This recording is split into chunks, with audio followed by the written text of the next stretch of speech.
David, before you died, was there kind of a self-consciousness going on in these kind of situations when you were speaking in front of other people or recording? Yeah. Well, with much more. Ultimately, there are a lot of shyness, I would say. Shyness, or like shyness. Okay. Yeah. Yeah, very much. Yeah. This would not have happened, but this kind of expression would not have gone on if there hadn't been something that had let go, I think. Apparently. I don't get shyness. What's Shy? Oh, shy. Shyness. I understood shyness like shy. Yeah.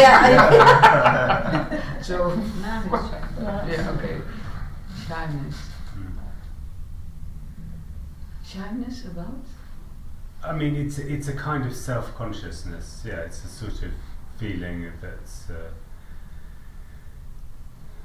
a shame. It's a kind of shame, or associated with shame, I think. You know. Or simply characteristic. Yeah, it can be. It can be. I mean, Some people are shy. Yes, by nature. Yeah, yeah. Yeah, so it's more that it's coming out more towards. This is a response. If there was no question, there would be no. There would be just. You know, this wouldn't apparently occur. Yeah. Yeah, but everything comes out more as a response of the question. It's just exposed. It's just exposed. Yeah, it's immediate response really, and there's been that sort of interaction with people where there's been this kind of thing going on, and it just sort of naturally, organically expressed. Yeah. I didn't have to do anything about it. There's no promotion really involved in this. I'm very good with that really. Yeah, because you can also say that before there is much more the veil of the personality covering everything up. Yeah. Well, yeah. A lot of sort of covering up. I think a hiddenness, you know, and a shamedness, which just sort of was no longer part of the story. That's very much the story of David, you know, that story was associated with that, a kind of quite a character which is sort of quite in that victimized way of it, seeing it, you know, and responding to people and all of that kind of thing. But it's when there isn't anybody, you know, here, or and a recognition that there's nobody there, that is quite freeing. There's not you there, doesn't, you know, doesn't bloody matter anymore. It's completely it's quite naked. Yeah, you also mentioned the word intimate, that the impersonal, and that really. Well, intimate and impersonal at exactly the same moment. Deeply intimate, deeply impersonal. Yeah.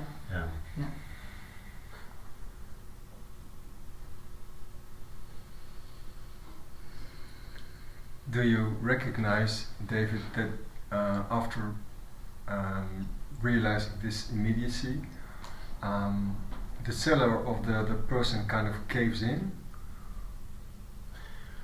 Well, I mean, there's no when there's a recognition, you know, it's almost like that there's somebody recognizing. There's nobody recognizing. In a certain sense, it's the end of the questioner. So it's the end of the one that's sort of analysing to try to be there to recognise. Do you see what I mean? It's like the end of that whole thing. I see what you mean, but I'm pointing towards the period afterwards. Yeah. Where everything just happens, but there's no clenching on. Yeah. And old feelings pop up. They can, go through. Yeah. And cave in. It just like clouds. It's just. It goes on and then falls away. There isn't anybody. They're creating the narrative Yeah. There's not more narrative that goes on about those apparent memories or feelings. It's just there's no resistance, but the clouds. They sometimes they do sometimes happen. Yeah. Apparently, yeah, they do. Yeah. Yeah. And they dissolve. They dissolve. Yeah. I think that the main thing is that the me, in a way, is a kind of resistor in a circuit. It just holds on to everything, and so when that isn't there, those things just It doesn't have the power anymore. Yeah, it's not. It doesn't matter. Right. Yeah, and it's like, oh, it matters a lot, and everything matters. It's not. It's just. It just comes and goes. There's nothing holding it. That's the best way I can describe it. Yeah. And things that made you clinch before make you laugh. Or they might make you then. At first and then. Doesn't matter. You know what I mean? Yeah. It's there's still the preference. Preference doesn't change. Nothing really change. There's not a change, like something changes, or it's just that there's the end of the seeker. The end. This is the end of seeking. The end of that questioning, seeking energy that's trying to find a solution. Yeah. It's the end of all of that. Seeking, could that also be pointed at by the term holding on, clinging on? Yeah. That's the same. It's definitely, yeah. No, and knowing is the same. Knowing, seeking, questioning. Right. All of that is just really functions of me. Questioning for fun, but there's no point anymore. Right? Yeah, I mean, questioning for fun. Yeah. I mean, it's possible, but maybe it's possible. I don't know. This doesn't do that really. All right. This does. Okay, fine. Yeah. Thank you. Yeah, sure.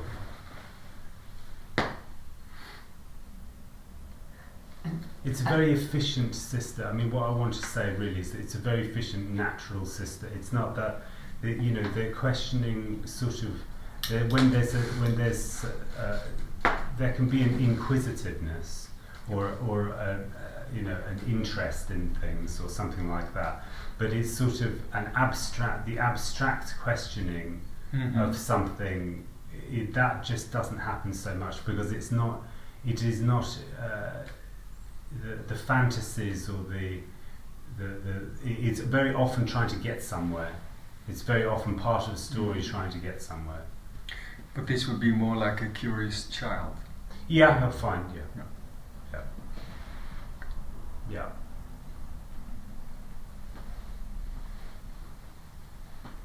So. So being conscious, that's the me. Being conscious. Well, there isn't anything here that knows that whether it's conscious or not. There's nothing. So that's already. The me. Yeah.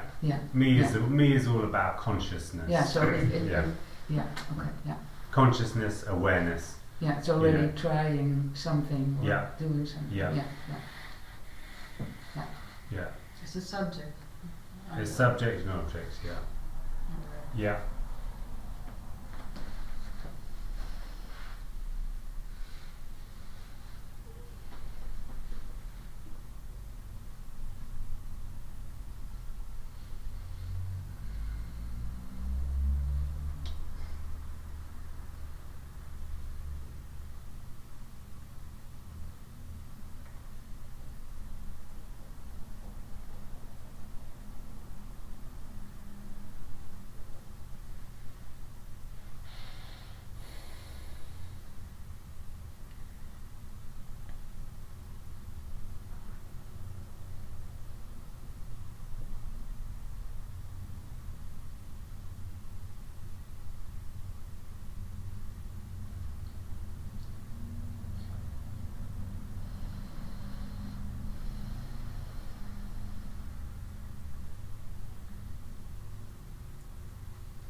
can one say it's a whole different layer to be without a me?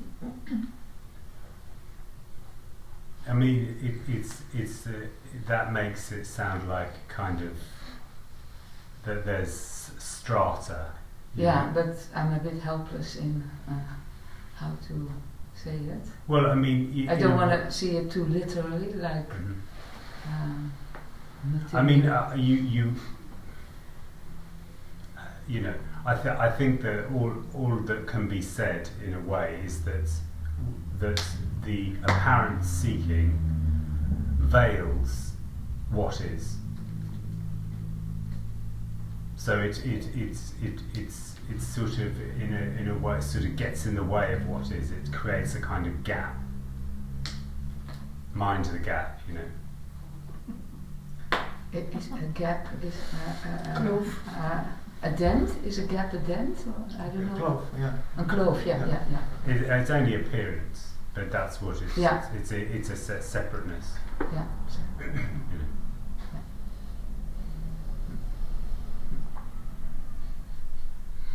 But this is an appearance, and it's not. There isn't anything real there. It's just an apparent contraction of energy.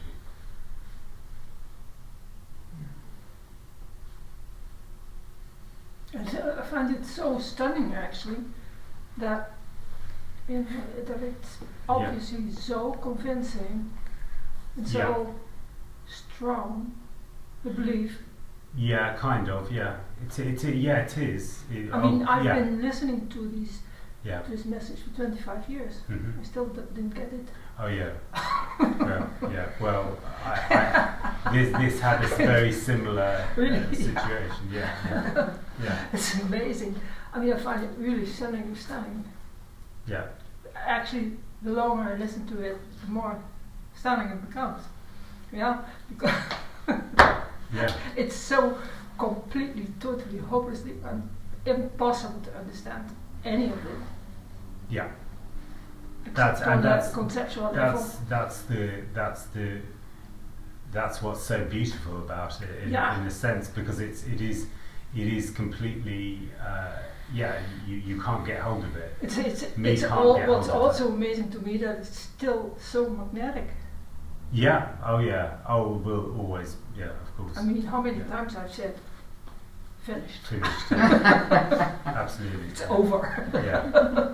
Yeah. And here we go again.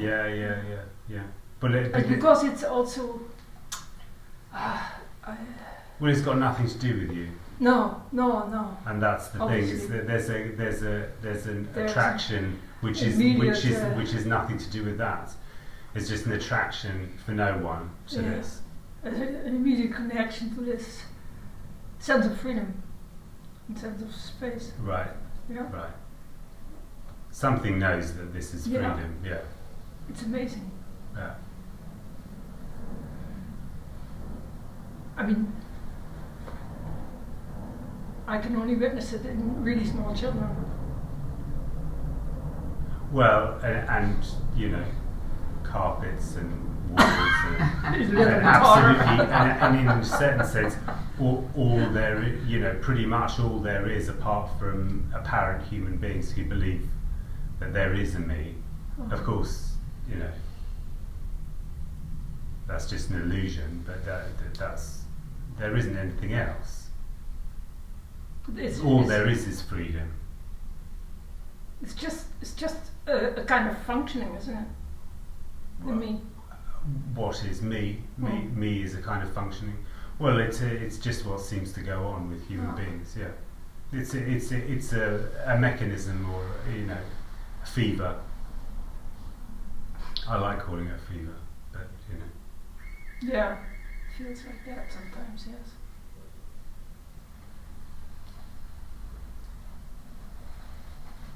What do you think, Dave, about my little theory about how it, in child development, the energies that surround the child, it's exposed to, it's not, but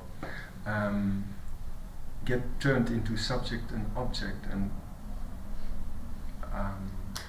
sticks to some types of energy, but never lets go of the other kinds of energy, which are sometimes opposed to it or feel like opposed to it. I think that there from has which it runs. Yeah. Well, I mean, I think if this is all a story, by the way, just to kind of. I need some words to express.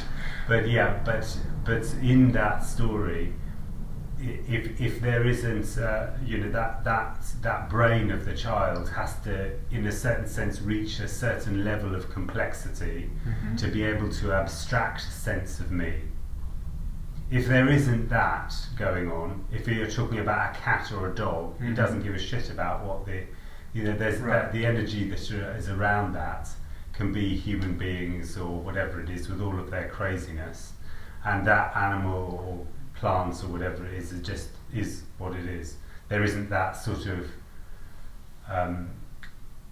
apparent issue. So this is something which is very human.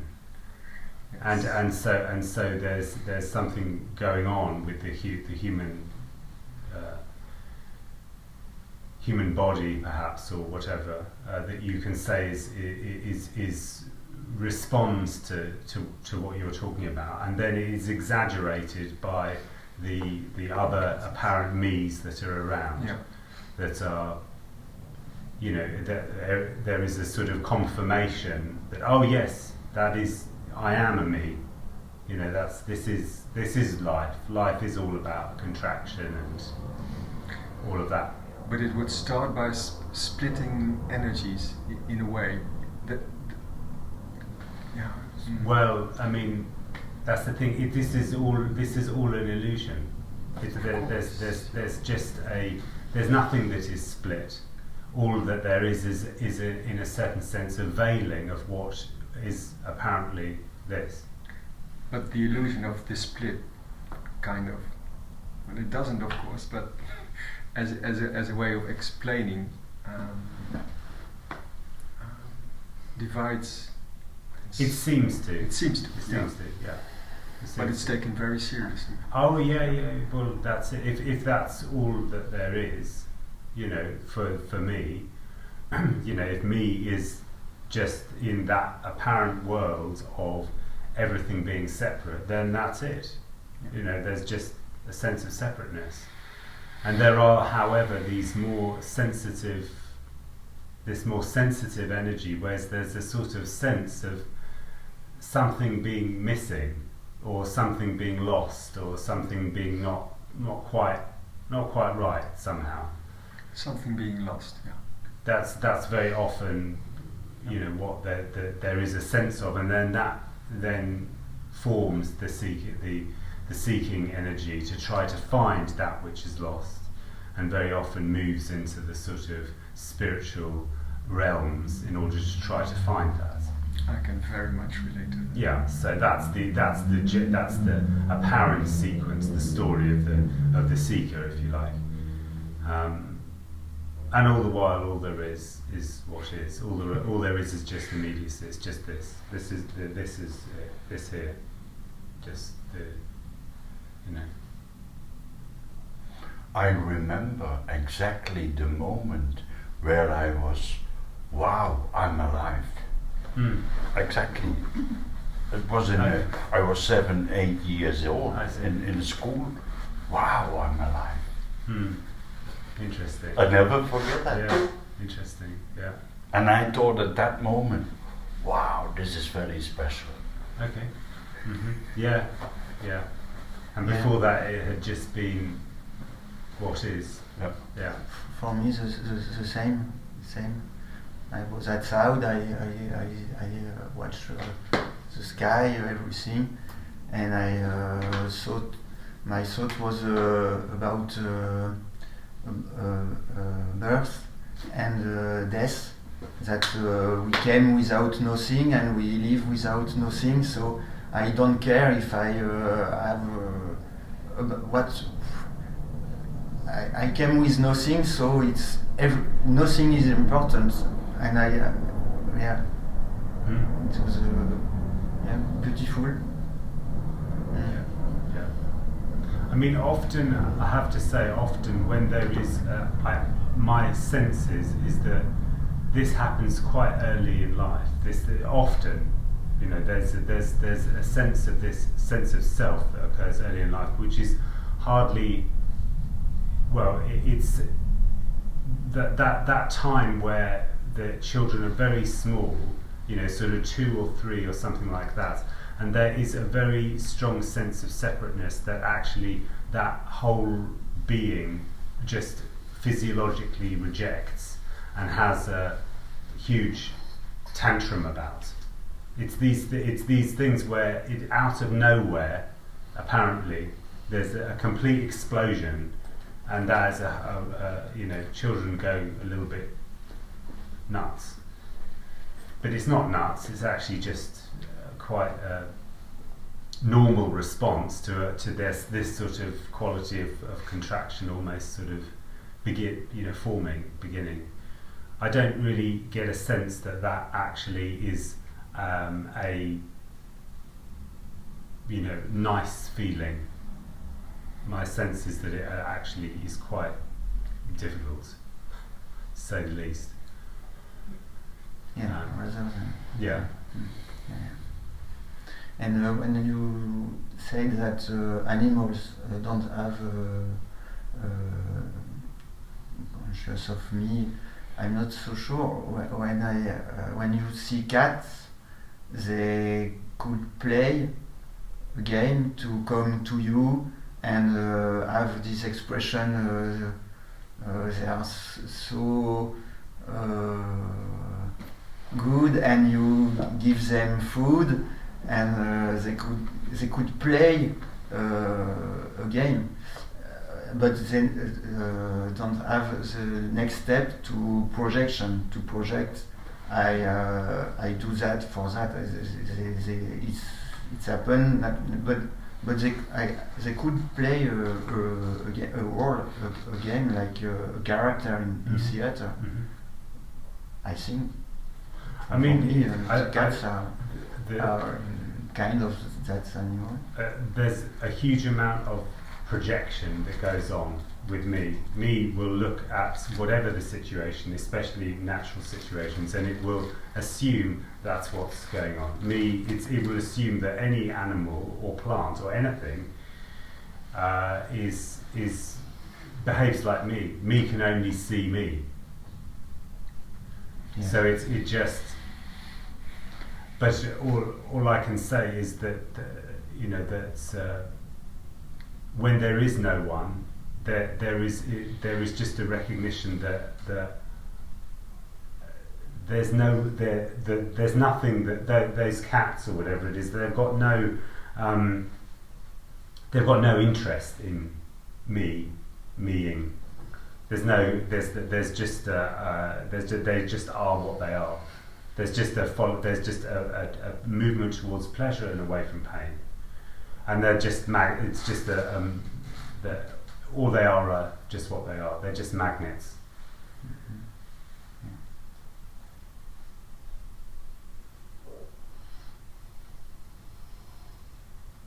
That's in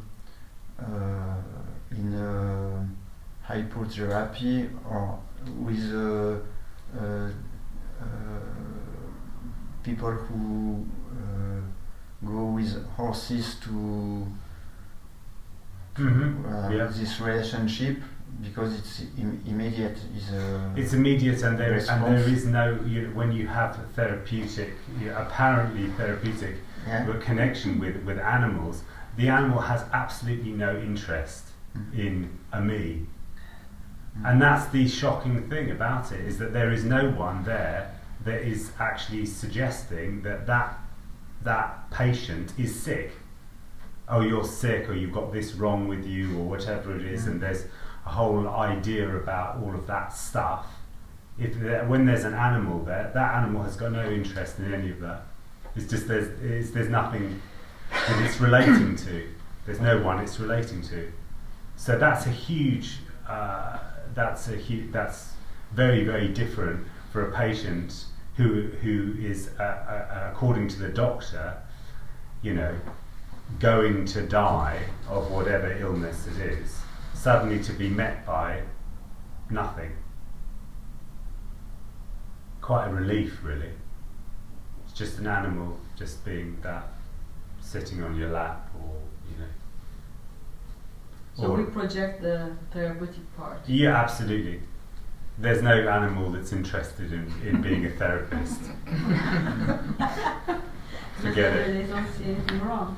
Yeah, it's good. There's nothing wrong. The only problems are created by an apparent me.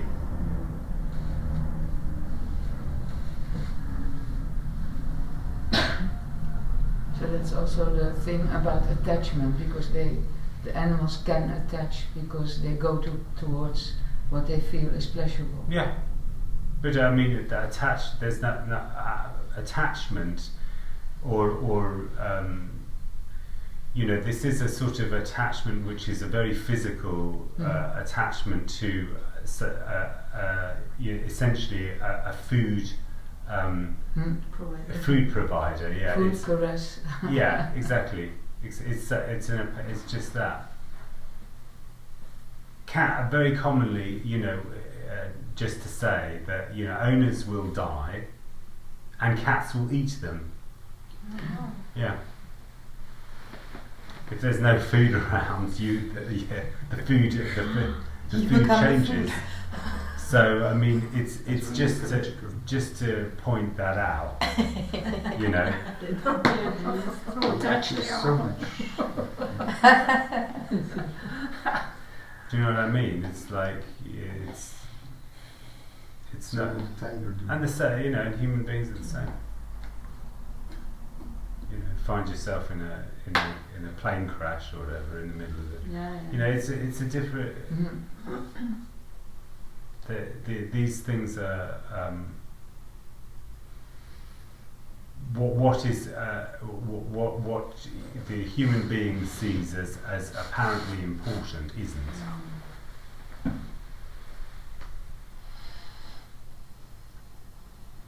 It almost seems like that when animals are afraid, they do contract. Yeah, but then shiver and it's over. Yeah. But contraction, that's sort of a different, it's a different and with the humans, it seems to lead to a body-mind split in some way. But it's a different quality of contraction. In a way, that's the nature of that that quality of fear or whatever that's going on there is different to an abstract. Abstraction, which is forming a contraction. There isn't anything that is to be feared. There's just a contraction apparently occurring in that body without any tiger in the room. That's very different to animal response. Animal response is immediate. With humans, it could lead to the body-mind split, where the mind leads a separate life, maybe. Well, from that moment on, body-mind split. I mean, but there is an apparent contraction in every cell, if you like, of that body. It's just it's felt. It's a sense in the body. It's not just the mental aspect. So there isn't any possibility really of a body-mind split. No, it's that would be the illusion, but it does get reflected in the body in a way. Of course, as a fever would. Yeah. Visually sometimes. Actually, physically. Yeah, a fever will affect the whole body. Yeah. Affect the mind, affect the body, everything. It's all there's just it's something which is total in a way. Sometimes one can see the type of contraction in the way the body looks, I think. But sure. That's sure.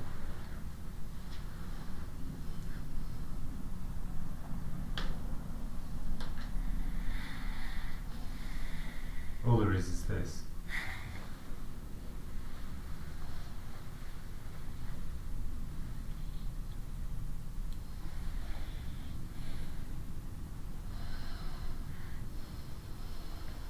But is there a mind?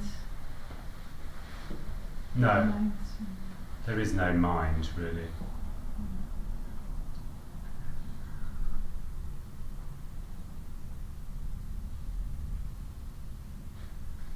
I don't know what it means really. Mind. It can mean a lot. A lot of times that people talk about it as being the brain. I don't, but it can mean so many things to different expressions. But I often feel it's something that me is talking about and has a relationship to a Buddhist pictures of mind, which is irrelevant. Ultimately, it's irrelevant. It's just a producer of the fantasies, right? Yeah. Nothing else. No. Me produces the apparent fantasy. But Or the it is the apparent fantasy, I should say. Yeah. But the whole perception of us is a fantasy. Of me, yeah. It's all perception of separate individuals, yeah. But then, if there's no me, is that not a fantasy? If there's no me, there's no the fantasy ends. There isn't any separation. There's no object, subject. But still, there is perception. Perception seems to happen, yeah. Yeah. Yeah. For no one, yeah.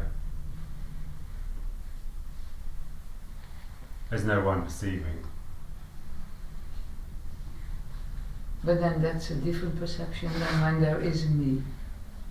Well, I mean, the perception is just what it is. It's just that there's you could say that the perception is altered, if you like, or veiled.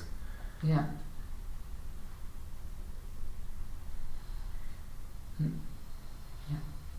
Or there is an add-on to the perception. Yeah.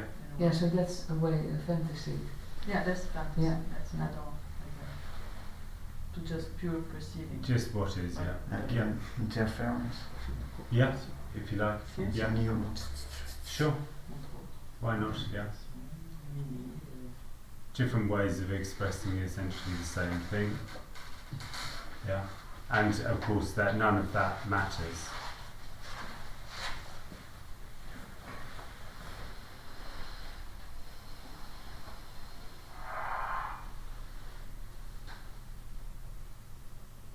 One could equate the body-mind world with this immediacy, right?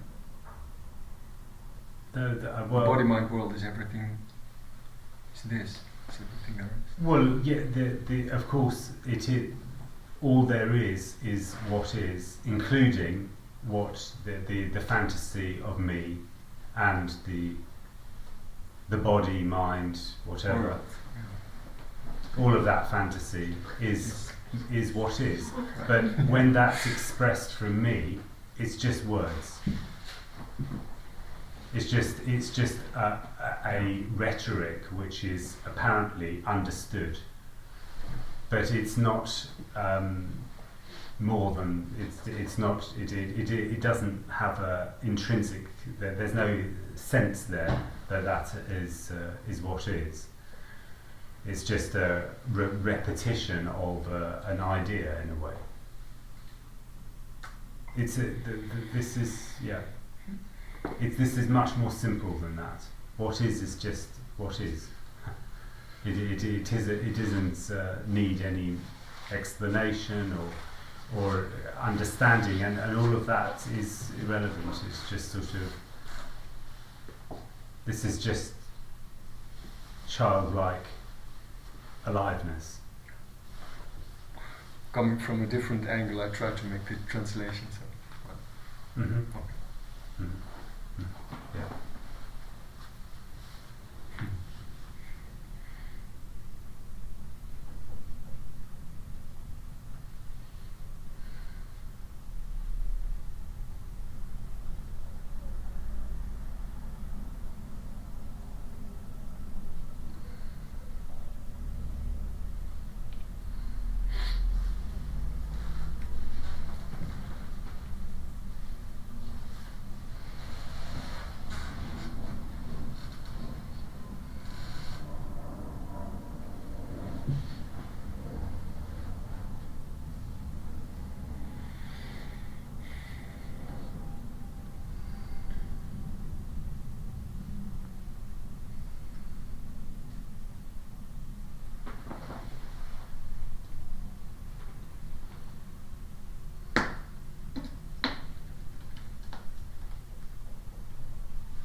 think it seems that in this fantasy land, the victimhood has a big place. It seems like.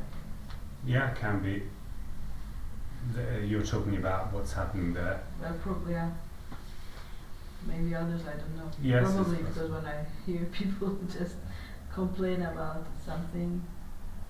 Yes, all the time, it can see. Yeah, there's a lot of victimhood victimized is a very me's. big thing that plays. Yeah, it's a lot of tragedies, aren't there? Yeah, that's kind of like one of the big. A lot of tragic stories. It's very attractive. It is. It's very attractive. Please confirm that I'm. I need some help, and it's just insane in a way. Well, it's insane in a way, but it's also kind of quite understandable in the sense that me always kind of feels quite deficient. True. So in a certain sense, the most common version of me is one that feels quite deficient, which generally feels victimized. When there is that other type of me, you might come across sometimes, where there's a sense that I am all powerful and everything is going my way. True. Yeah. That is less common and also totally fake, because it's also something on top of something else. Yeah. It's another fantasy on top of the fantasy. It's a reaction to the fantasy of feeling deficient. So the fantasy of feeling deficient is the most common and, in a certain sense, most honest version of me. Yeah, because it feels something wrong, so it will attach that something wrong to a story. This is what you mean. But then, of course, the other version is... It's all a story. It's just reaction to reaction. It's all a story, but I think that from what I've seen, that's the story of unrequited love and of tragedy, I would say. Some kind of tragedy is very, very common. So would you say that the sense of unease that is, that goes with the sense of self, is somehow hijacked by a scenario, and that keeps, it doesn't know really what feels wrong, but it has to find some explanation in a way. Well, yes. It adds to the story of me. Me just sees me.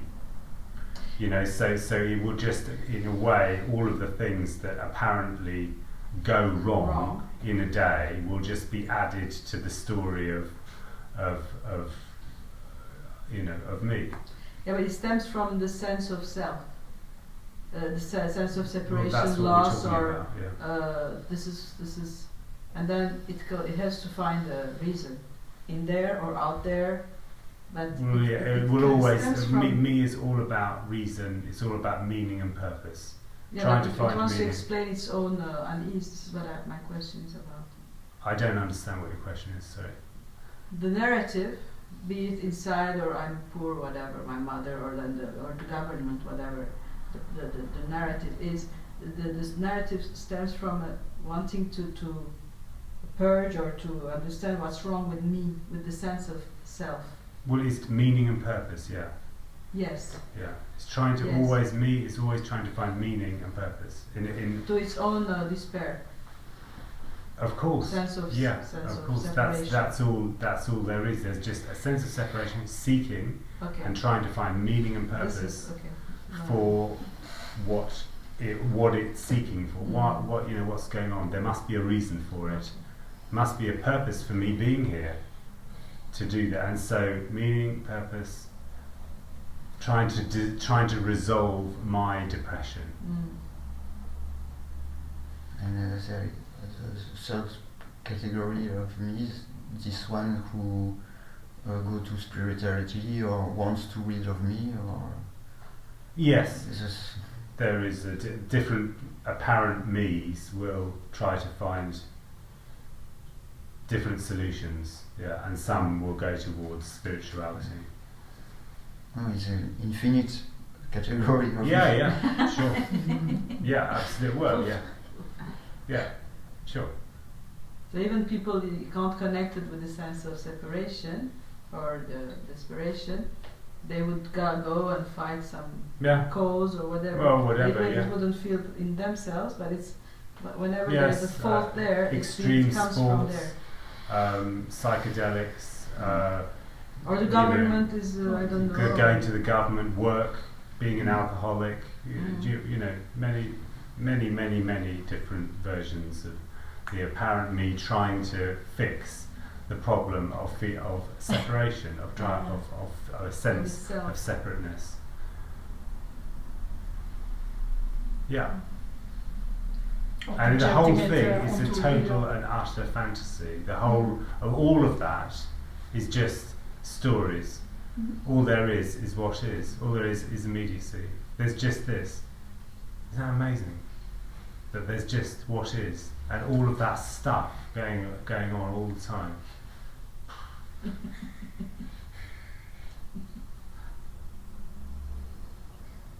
So if there's fear arising or sadness arising, that's just what it's just what is. It's just what is, yeah. And the story that is put around it is also fantasy. what is. If that's what's going but on. It's not a cause. There's no cause or effect. So there's just fear arising, but there's no cause to the fear. Cause and effect is time. Yeah. This was A. This is B. This happened at this point.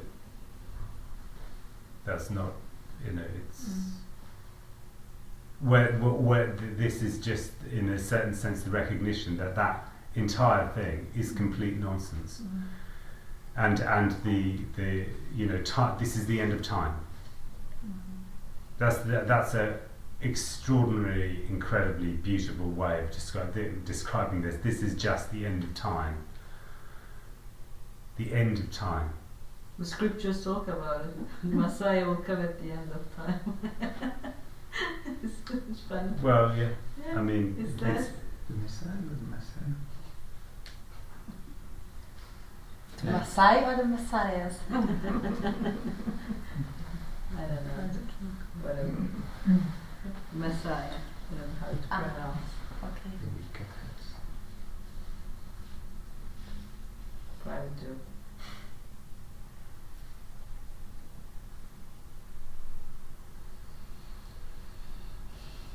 I'm so used to this mechanism of doing this, that, and the other, and enjoying that, and solving things. Or but that's just what goes on with me. You know, me is all about finding a solution. Yeah. It doesn't want to hear that there isn't a solution. Yeah. That's the last bloody thing it wants to hear. Yeah, there is no problem. There is no problem. Wouldn't hear that. No. No. Because that sense of contraction feels like a problem. So, of course it's going to go about trying to find a solution, and that just seems to go on until that apparent seeking just is exhausted. Yeah, but it's also concrete solutions, like what you do. You have to get the garbage out, or all these things you do in a day. Like if you can handle all these, that gives a kind of a satisfaction. Is it complicated? You look so. I know. I don't know what do you mean? What are you getting? Well, it's not particularly looking in a spiritual way, or who am I, but just the satisfaction of solving anything which you have to do, or. Yes. Well, I mean, this isn't about sort of. No. Well, when there are things that need to be done, there can be a strategy about how to do a certain working out practical solutions, or all of that can just seem to happen. That's no problem. You don't need me for that. No, that's just in a way that's that body just being a calculator. Yeah. You know, it's okay. Yeah. That can go on. Yeah. But I'm trying to imagine. Absolutely. Yeah. Yeah, that's what's going on there. Yeah. Is that you're trying to imagine what it is like Yeah. when there is no me. Yeah. You can't. You Yeah, can't that- imagine it. Yeah. It's impossible. Yeah. And it feels scary, like. Yeah, so well, that's why there's an attempt to imagine it, because Yeah. because it's unknown. There's an attempt to kind of figure it out before it happens, and then when it happens, you'll know what it is. Yeah. Yeah. Yeah. That- Prepared. That's it's like it's trying to have an insurance policy. Yeah. Again, Oh. it's this. We talked about that We did. yesterday. Yeah, the insurance policy doesn't work. Yeah, Yeah. there's But no yeah, obviously there's fear there, so there's fear there, exactly. Yeah. It's a sense of trepidation because you don't know what it is. One can all talk about death of me, yeah, and it all seems very dramatic, yeah, and it's actually utterly ridiculous in its insignificance. uh-huh. And cool. It can be, yeah, Yeah. can be. It is insignificant. Me is the biggest liar and stealer ever. He always comes after the war and he says, I did it. Well, yeah. Naturally, though, but that sounds like there's in a way that me has got a highly sort of complex strategy and is kind of like a thing or a person, and it isn't. It's just an energetic contraction, and that's it. Apparently, it's not real, but it's just a sense of contraction, and it just is that. You know, we don't kind of consider like if somebody has a fever and they're hallucinating, we don't kind of consider that hallucination is extremely clever and trying to get somewhere. We just say, oh yeah, just gone a bit nuts. You know, humans are just a little bit nuts. It's just what's going on.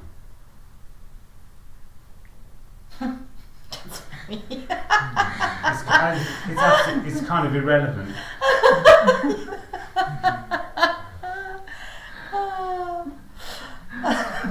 Humans are a bit nuts, yeah. And that's irrelevant. Yeah. You say Yeah. that the humans are a bit Yeah. nuts, it's irrelevant Yes. as well. Yeah. It is, yeah. Sorry. Yeah. Yes, it is. Yeah. Yeah. It is irrelevant. It's not. The me imagines itself to be very, very, very important. Yeah, that's true. Yeah. That also like also for example that how the human species behaves, let's say towards this planet. It's actually so then there's like sometimes a huge worry about that, but maybe that's all not that. Yeah, I was wholeness doesn't care if what happens with the planet, probably. Yeah. Absolutely. There's nothing that cares about whatever about conservation and the environment, and it's absolutely ridiculous. It's just the human, the idea that that humans have kind of fucked up the planet and now they have to put it back together is utterly arrogant. Yeah. What planet? Right. Yeah, totally. Yeah. Well, even that's a total fantasy. Yeah. Absolutely. Yeah. There isn't one. It's irrelevant because me has never been, and that's see. There's never been a planet or me, or a universe or all of these are just sort of total fantasies. All there is what is. Could you talk a bit about shame and guilt? I think they're big me makers. Well, it's those are very common sort of contracted emotions around me's, me's expression. Shame is very associated with. And in my with the me. observation, also emotions which, if you observe yourself really closely, Oh, are don't do actively that. sought after. Huh? No, go on. Okay, yeah, no, but are actively sought after by the person. Yeah, well, If I you mean, just look yeah. objectively to what you are doing and the consequence of that. They're sought after emotions, you're saying. Sought after, so guilt and shame in a way are unconsciously sought after emotions that make me. Well, me, as we were saying before, me is constantly attempting to confirm its world, to confirm its world view. So anything that associates with emotions such as that are confirmations that I am. How So- better to do that than doing things that generate feelings of shame and Well, guilt. those things will occur anyway, because whatever Yeah. me is doing, But it it's- will always yeah. relate to. It will always, as I said, it's always within its own world view. Yeah. So it will naturally generate fear and shame. Yeah, but it almost seems that when the sky is blue, the person takes some kind of action that leads to guilt and shame. Talking about this one, that make clouds appear. Well, yeah. Again, inevitably, it's within its own bubble. Oh, of course, yeah. It is within its own bubble, Yeah. so there's no seeing out of that in a way. Right. It's an autonomous process in a It's way. it's a kind of locked inness. Yeah, it's not apparently. I mean, that's all. It's just an appearance. It's just a sense of contraction, and that forms this fantasy. So trying to see it in order to get rid of it Is part of me. It's part of the Part and the parcel of the same same thing. game. Of course, yeah. It's just in a way another head of the Cerberus of me, looking at one head and kind of going, well, what's wrong with it? It's the observing head of me. It's the same. It's all part of the same thing. And then suddenly all of that can just completely fall apart, and then it's just left as this. Just what is.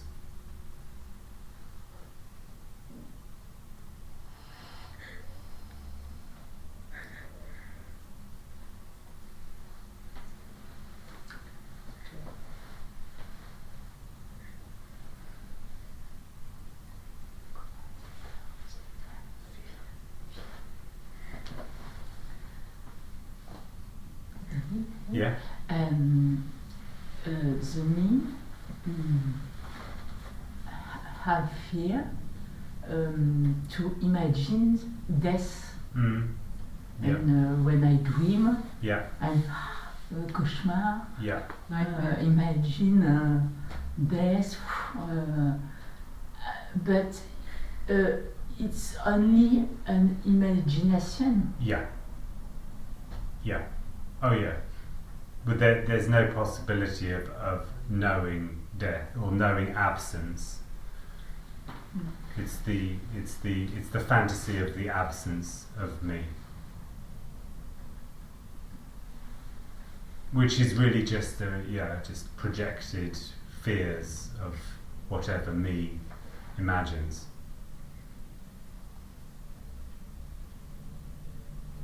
Wants to objectify death as everything else because it can't do something other than that. Objectify. Well, it can't ever do anything apart from see everything as subject and objects. Yeah. Within the dream. Yeah.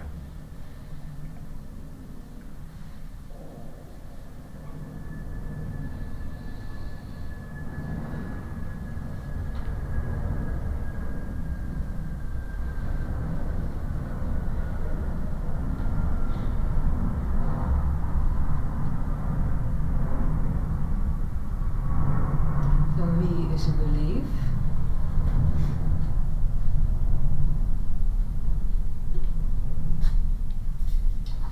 And well, it's more than a belief. It's a contraction. It's a quality of energetic contraction. But that definitely forms beliefs. yeah. Yeah. So it begins with attraction and then A quality of contraction, yeah. yeah. So that this body system does something with the energy to That you're not control gonna, it or stay. you do know you're not going to be able to work this out. Yeah, I know. I'm getting a bit crazy.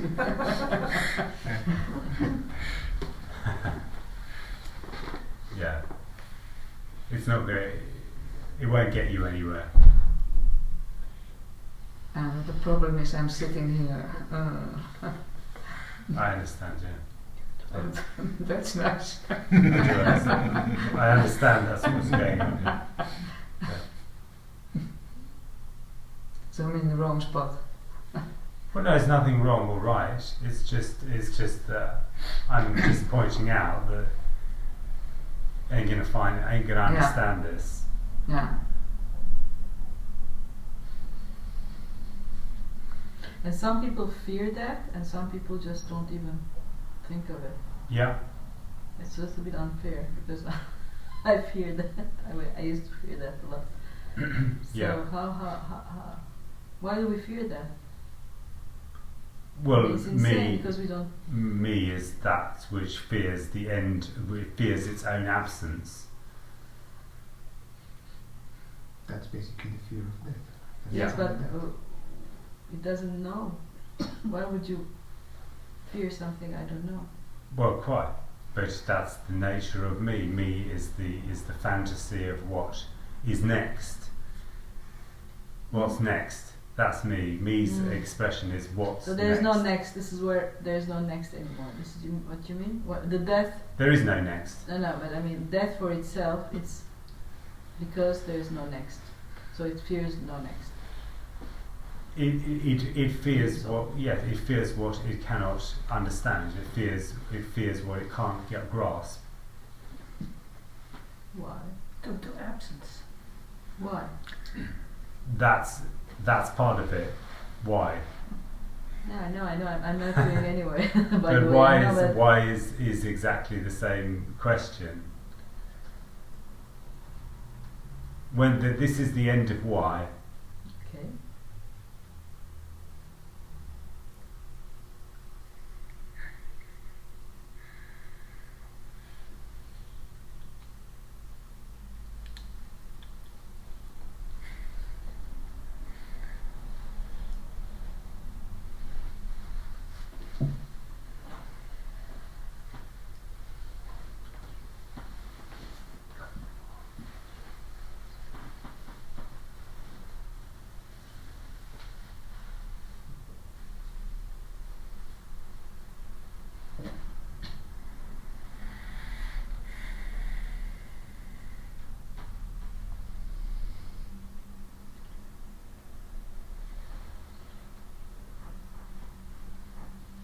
So it's what is without anything added. Yeah. Anything added? Nothing. Just what is. It's just this. Just this. That's it. So that is the Amazing. nothing we are. There's nothing. Yeah. There's just nothing. There's nothing appearing to happen. It's just an appearance, just appearing to happen.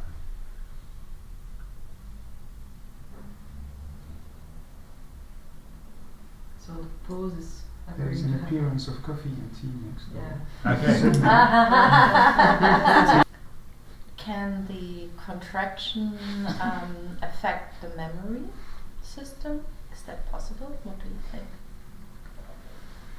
I mean, it's that sense of contraction is in a way is kind of like a resistor in the circuit. You know, it's a blockage in energy flow, so it tends to make it's very tiring to be a me. You know, so it also will make that body less efficient. So if memory can be affected, I would have thought. And do you think it's possible that this resistor installs itself actually even before the so-called terrible two?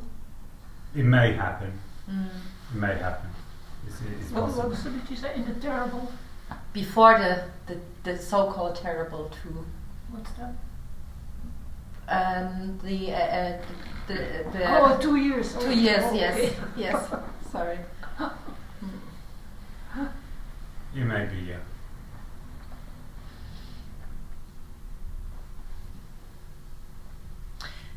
I feel in my case it has a profound neurological component, and I can sense it in my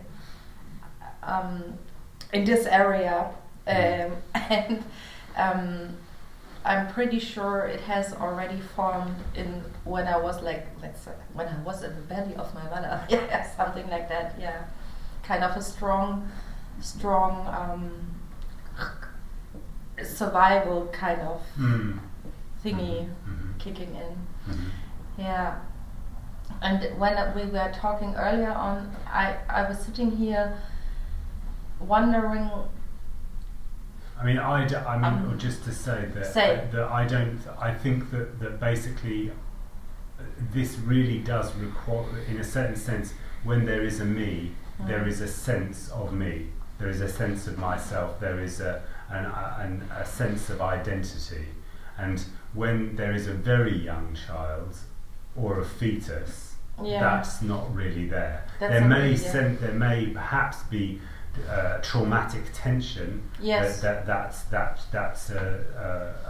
apparent. You know, body is under, but it's not necessarily quite the same as there being a sense of me.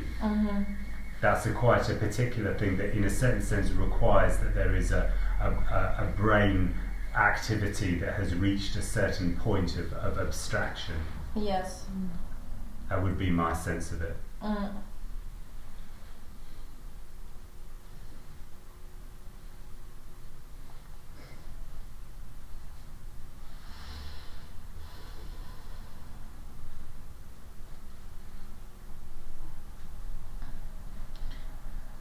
This is a bold statement of mine, but when I look around, at least in Western upbringing, families and whatever, I would say there is no such thing as a trauma-free life, in a way. Sure.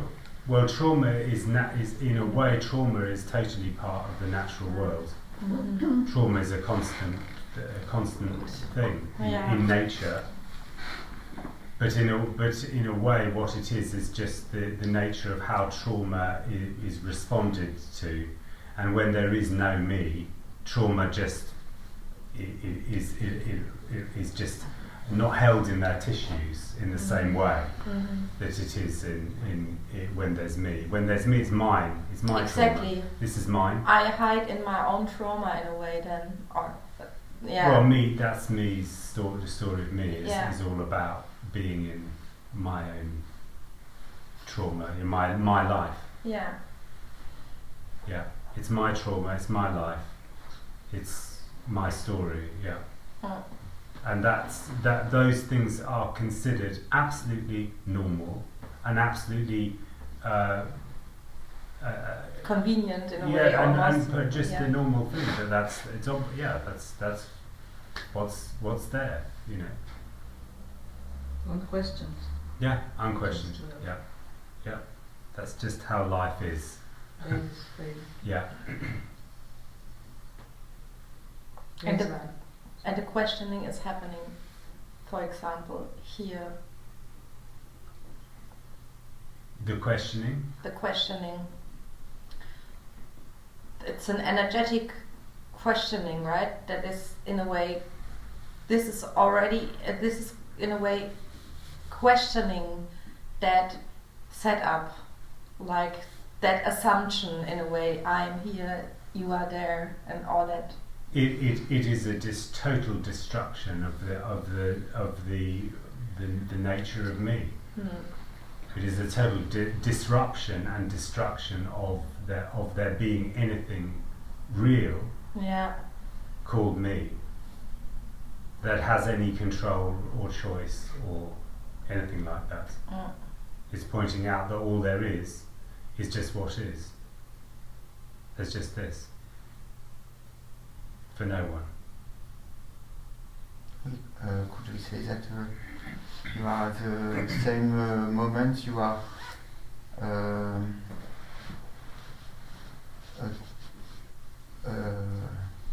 sorry for expression maybe, you are toys for an entertainment for every me who live or who are questioning you, because it's a response to the me, and the me ask again. Well, it's not responding to me actually. This doesn't recognise there is such thing called me.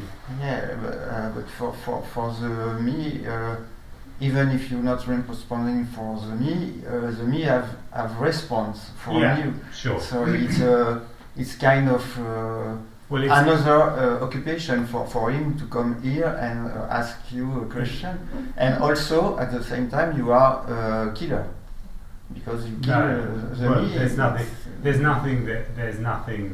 nothing here, and apparently that can disrupt or apparently upset the equilibrium of me. It is disconcerting for me to be. It's too complicated.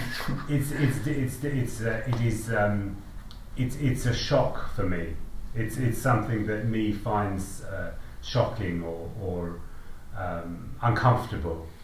Being met by that which is not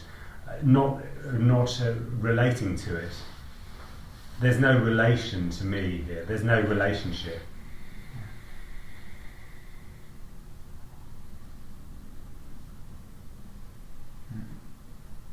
I'm not understanding. That's okay. But that's for me. That's actually the relaxing aspect. It's not the. Yeah, sure. Yeah. Well, it can be that as well. It just really depends on the mood what's going on. Of the moment. yeah. Sure. Yeah. Another moment, I might want to bite your head off. Probably. Yeah. Well, that's yeah. That goes on. Yeah. Mm-hmm. Yeah.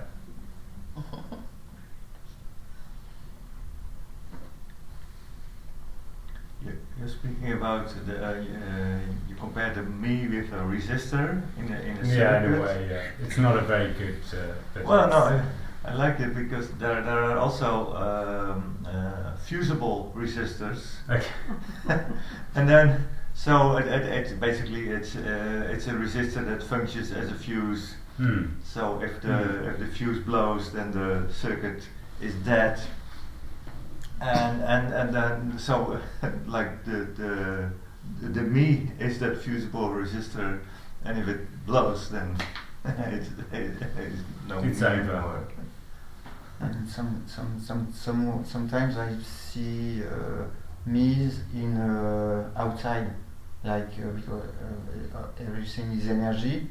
So like some substance sometimes are stimulant, and they have a particular energy. So if we take them in the body, active some part of the cells in the body, and some discomfort, like a poison sometimes, in a little dosage, and this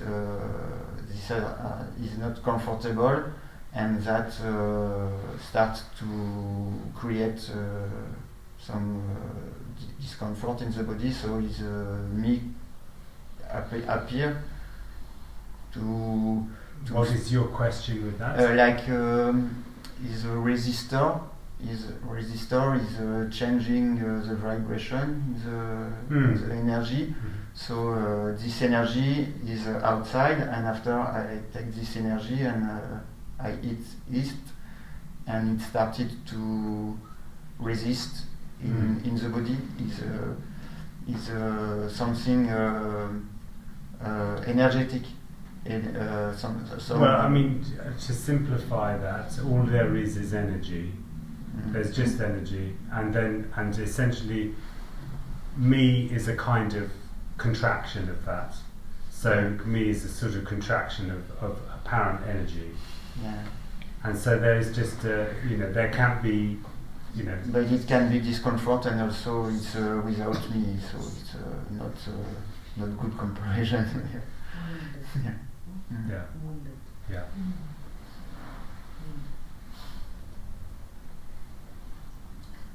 Yes, sir. Yeah. David, if a tiger come and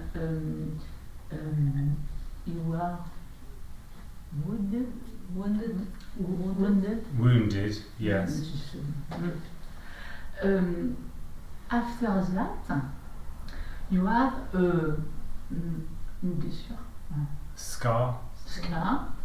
but you make not an history to these scars. Okay, so I mean, what you're asking is if there's trauma Yes. to the body, Yes. do you remember the trauma, or are you affected by the trauma? Is that what you're saying? Yes, ben. Donc il y a une blessure, puis Je dirais que lui n'en ferait pas une histoire. Non. Il ne se rappellerait pas le tigre. si il va se rappeler. She asked if you are going to remember what happened. Yes, of course. But yes. This is there's of course there's memory. Right. Yeah, memory Mais happens. non, Yeah. pas un drama, ça n'aurait pas dû arriver. You don't have But you wouldn't Alzheimer's. say, oh, it shouldn't have happened, or what pour Sergei, I shouldn't have gone there. I mean, there's no story Story, about this it. is what There's you just but there can be, What happened? there can be a response to there can be a memory of what seemed to occur of that traumatic event. Yeah. It's just memory. Nobody's memory. It's just what seems to happen. Memory can be, if there's something, some other situation that apparently occurs where that memory is triggered, then there can be a memory of that in the body. No problem. There isn't anybody having that memory. It's just what's going on. Like an immune function, you take something and the body responds to. Yeah, in a way, yeah. It's just a response. Like an animal. Yeah, That would yeah. go there if he was wounded there. Yeah, Somewhere. yeah, He wouldn't go back because yeah. he would just instinctively remember the danger. It's just a survival.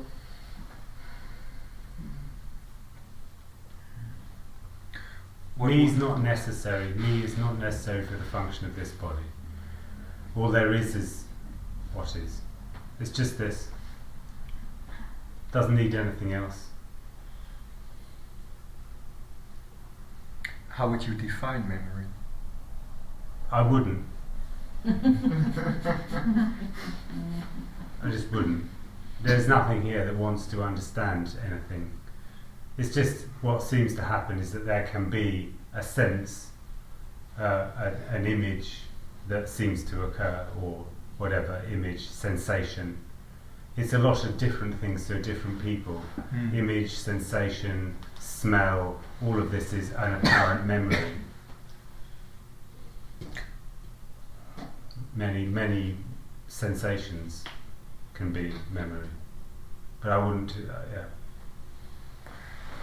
It doesn't matter, does it? It doesn't seem real to you, to this. Whereas with a sense of centeredness, it's real. It's my memory. It happened. It really happened. It really happened. Yes, Really. there's something that's real. really happened. There's a real past and a real future, and I am the thing that links all of that together. Mm. This is my story. That's the illusion. Yeah.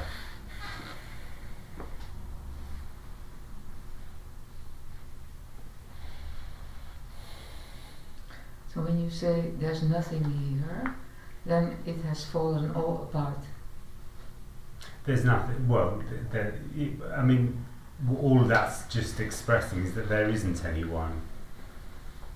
There isn't anyone here that has anything to offer or to explain. Yeah. Yeah.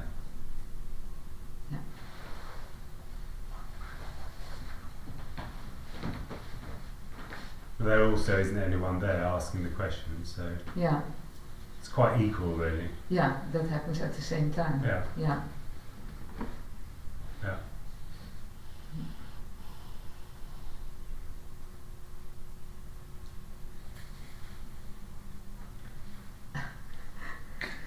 I would just love if you would just go on like that. Go on with Like just saying that, or in all sorts of different ways, or maybe even the same way or something. Well, in a way, that's what goes on here. It's the same answer to to every question. Yeah. Is that there is no one. All there is what's apparently happening. And sometimes it's just the way you say it that you can hear it, or Yeah, like if you maybe speak Chinese, we could ask you a question in English and you respond to us because if we don't understand this language, we are satisfied with this answer. Well, some of you will know. There's a famous seeker called William. He's a very lovely guy. Who actually comes to meetings and listens to them in a different language. He doesn't necessarily know what's going on in that language, although he probably he's probably picked it up by now, I should think, in German. But there's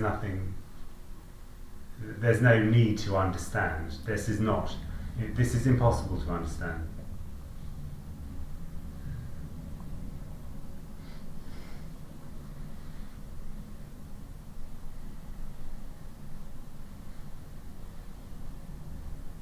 That's what's so utterly freeing about this, is that they don't have to. There's nothing to understand. Bloody hell! I mean, everything else you have to understand it, and you be very vigilant. Here, you can all fall asleep. You're allowed to. Everything's open. It's like death. You don't understand. Yeah.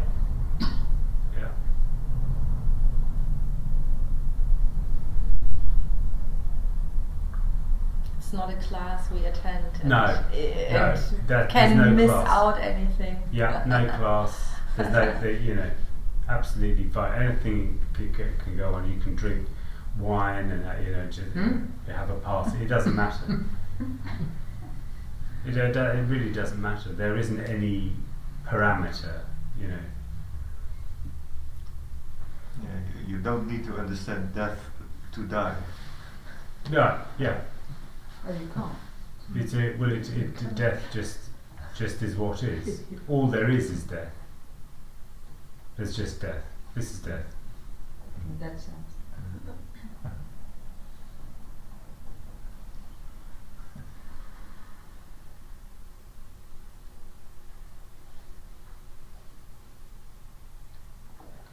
So you are not afraid of the physical death? This body would, if there was a bus coming here, this body would get out of the way of it. But there wouldn't be anybody being concerned about death, because it's completely abstract. There's just a response to, and very fast, actually. More efficiently than previously, I would say.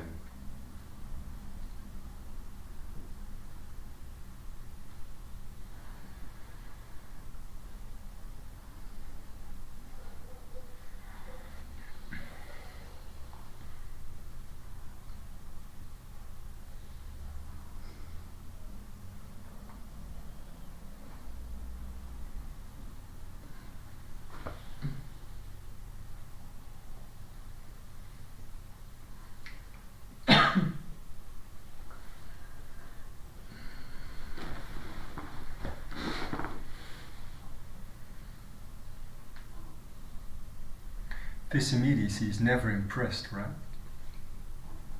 Impressed?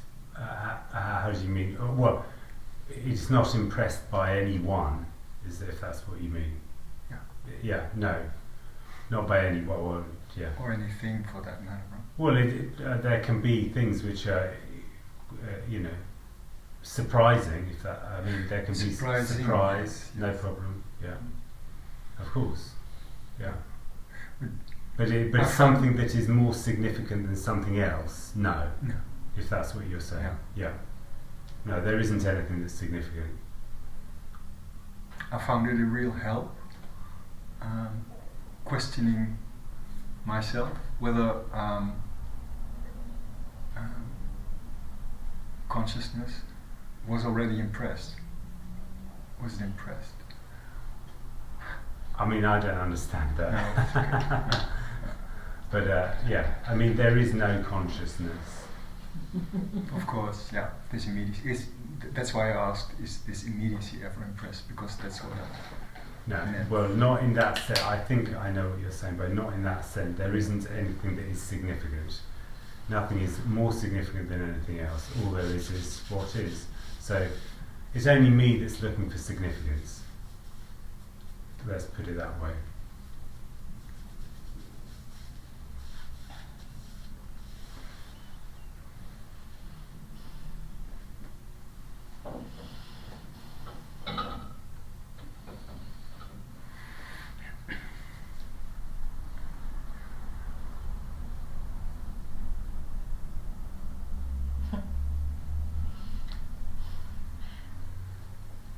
Our outing yesterday is exactly in a way the same thing like this here right now. Mm-hmm. There is not much of a difference. Obviously, there was a different kind of place, but it's in a way there's something. Yeah. Well, there's no pizzas here. Yeah, exactly. No pizzas, no wine. But that's right. Yeah. No wine. We could. Yeah. But but in a sense, all there is what is. Yeah. It's always what is. Yeah. Yeah, because like you said earlier, that this wouldn't care if somebody gets up and falls asleep and whatever. No. Yeah. But it's fascinating that it still doesn't happen. Like we all remain seated in a way. Well, isn't it? I find it quite only fascinating. The morning. It's only the morning.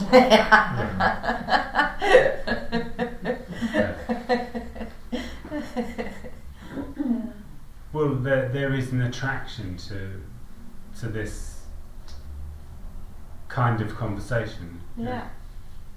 So it naturally happens. It doesn't need anybody to do it. It just occurs. It's not like there are rules.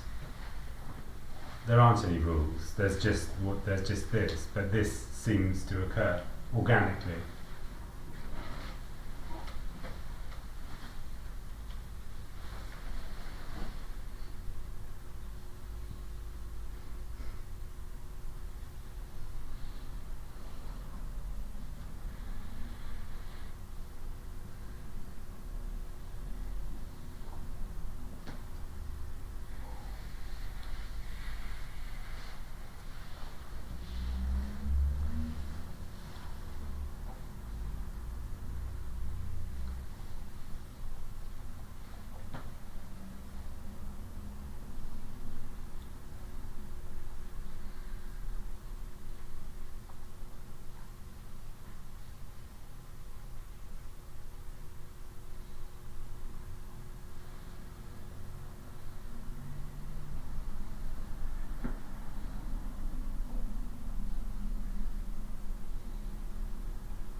You said something like questioning itself in a way is destructive.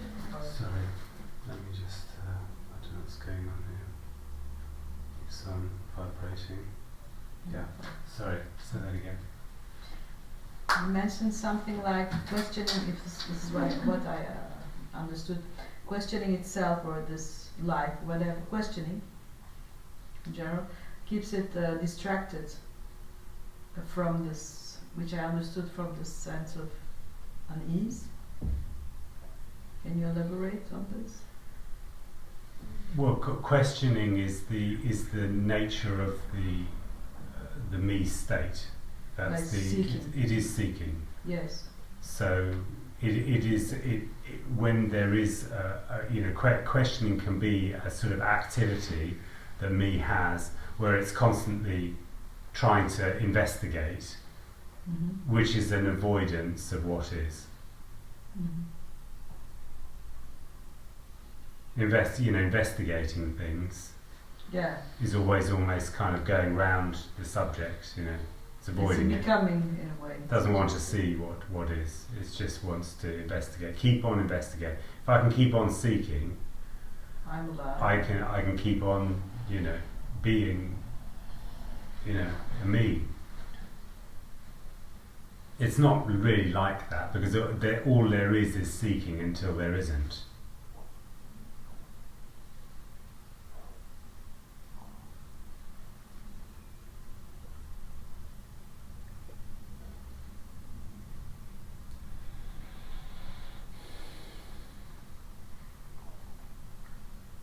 Exactly.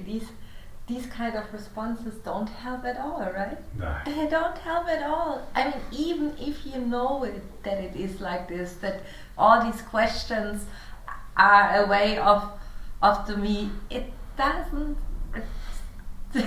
No. Yeah. No. But I think it somehow takes off the charge of a result in a way, getting somewhere.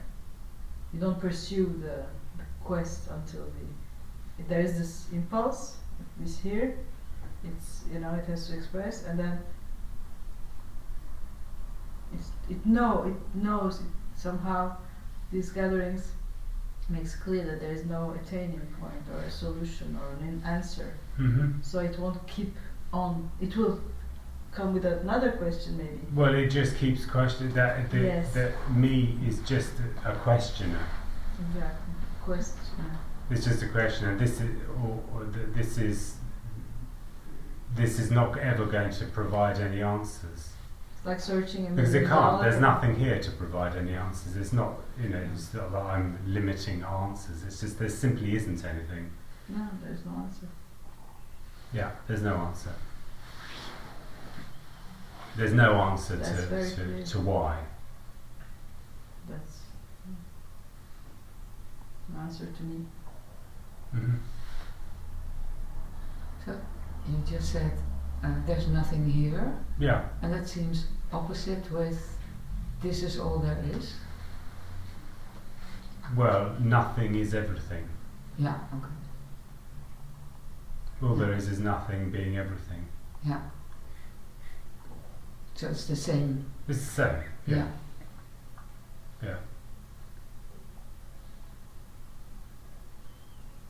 But then, if you say it's everything, then it can be everything because the me is not there. Because the me is kind of blocking a part of it. Like this is a me and this is not a me. Well, there's just what is. There's not a. I mean. Say that again. Sorry. Yeah. So when the me is not there, there's no separation.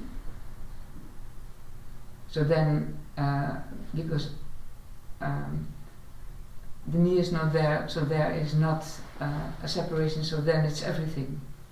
Well, all there. Yes. I mean, when me isn't, when there is no me, all there is what is, Yeah. which is nothing apparently happening, nothing being everything. Yeah. Yeah.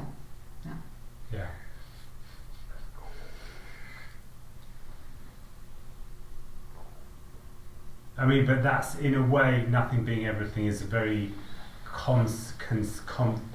for me, it will turn that into a concept of what does that mean?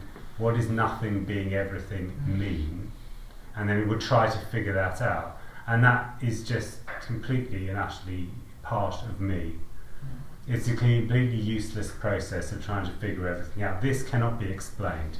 This is not nothing, and this is not everything. Yeah. This is impossible to describe. It's just what is. The best description of it is all there is immediacy. All there is aliveness, newness. Or there's a total opening. There's just what is.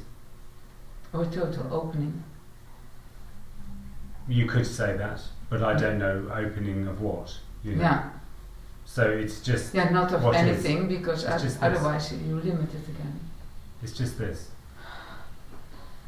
So any understanding only occurs seemingly in the realm of Yeah.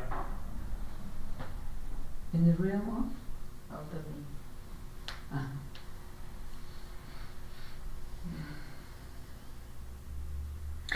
Would you agree that it doesn't make any difference whether there is a me or there is no me? Well, it doesn't make any difference here, but to me it makes a bloody bit of lot of difference. To me it makes a difference. Yeah, me really finds that a big problem to solve, apparently. But it doesn't make a difference whether there's a me here or there's none, right? Or there. Well, no, but again, that's from no one. There is no difference, because all there is energy. But if you me is in a quandary. Me is in a sense of irritation with the fact that there seems to be a sense of separateness. So just that then me remembering, oh yeah, but this is everything as well, is utterly ridiculous. It's just kind of like turning it into a koan. That is kind of like, if I repeat this long enough, then maybe it will mean something at some point. It will never mean anything. That's why suicide is not a solution. Well, I mean, it's not a solution to what exactly? When the me is gone. Well, the me, in suicide, there is no me. In suicide, there is no me. So it's quite a good solution, actually. Why we don't do that?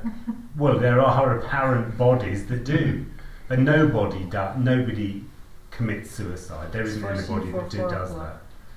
It's just what apparently happens is that there can be a quality of tension in me which reaches such a degree that there is a response that ends that. But it wants a better experience by suicide. Probably, but sometimes it's so violent in its expression that it just wants out of that tension, and that's quite interesting, really. The body just there's a point at which knockout.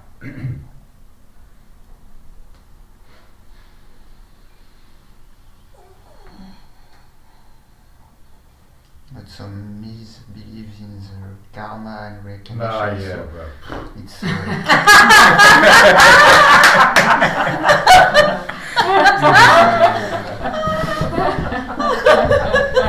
Good point. You can laugh.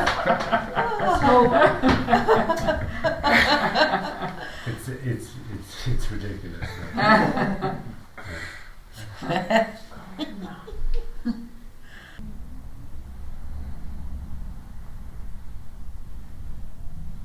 So, does one ever sleep really? Sleep. Well, there's sleep that seems to go on, yeah. How do you mean? There seems to be presence regardless of sleep? Well, I mean, only for me trying to watch itself sleep. I mean, how do you mean? Sleep goes on. Sleep goes on, yes. Yeah. Despite of presence. Well, that's what I'm trying to say, is that presence is just really part of me. Presence, awareness, consciousness, all the same, really. Presence in the sense of this immediacy.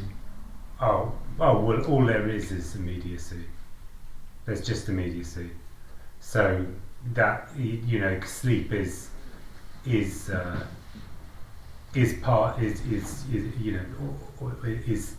nothing being everything. Right. Sleep is part of that, yeah.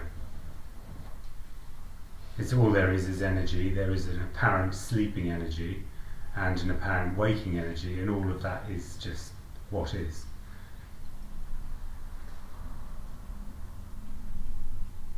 But presence, Yeah, that's not.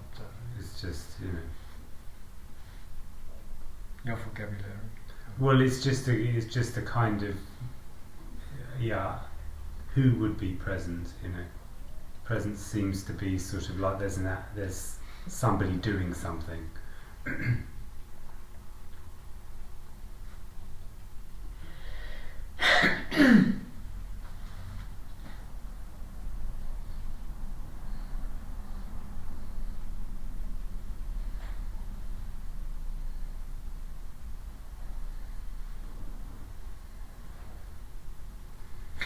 But there's something rather than nothing.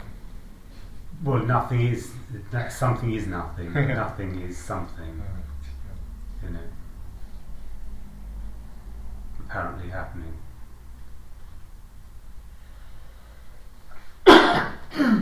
Apparently noticing.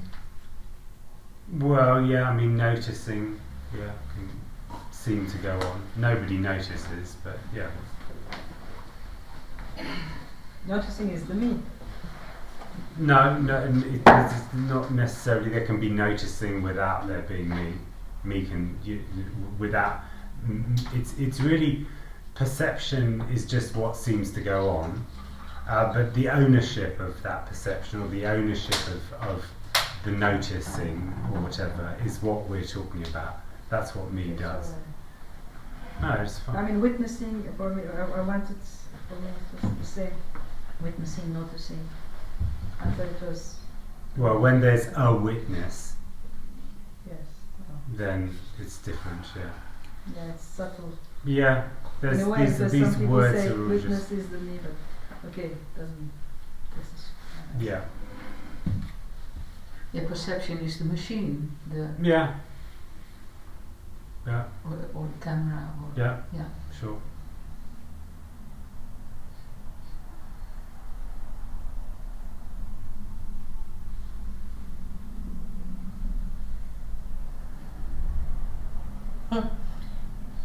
I just had to think about Rupert Spira being aware.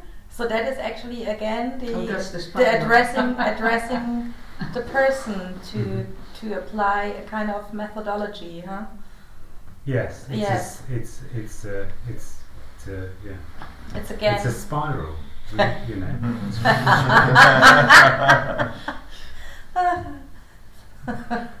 The spiral. Mm-hmm. Yes, because you can be aware of being aware of being aware. Yeah, and it gets you absolutely nowhere. Mm-hmm. But since we are convinced that we are aware, it's a good way of getting involved and trying to get, whatever. The only thing we don't doubt is I know I am. So it starts from there, but this message is saying you are not. This message, this is a statement which expresses that there is no one. Exactly. That could be aware or not. Yeah.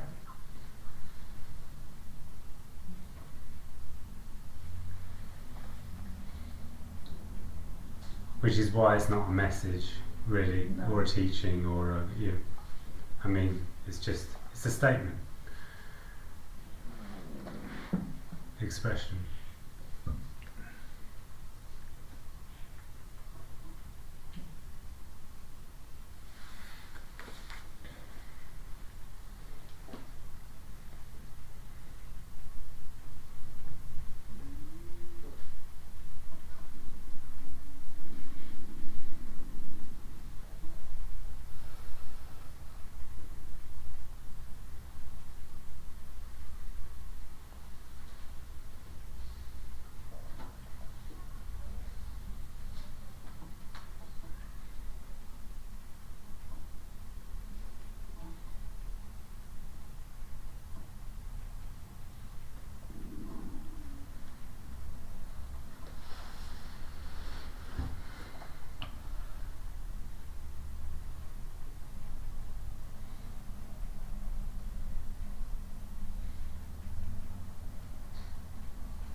Evelyn,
In a nutshell, the question is the questioner, and the questioner is the question.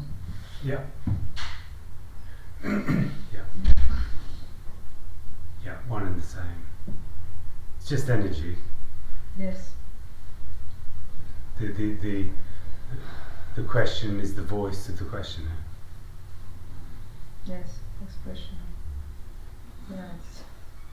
Yeah, you can't see that. You can't see that. Hello everyone. Did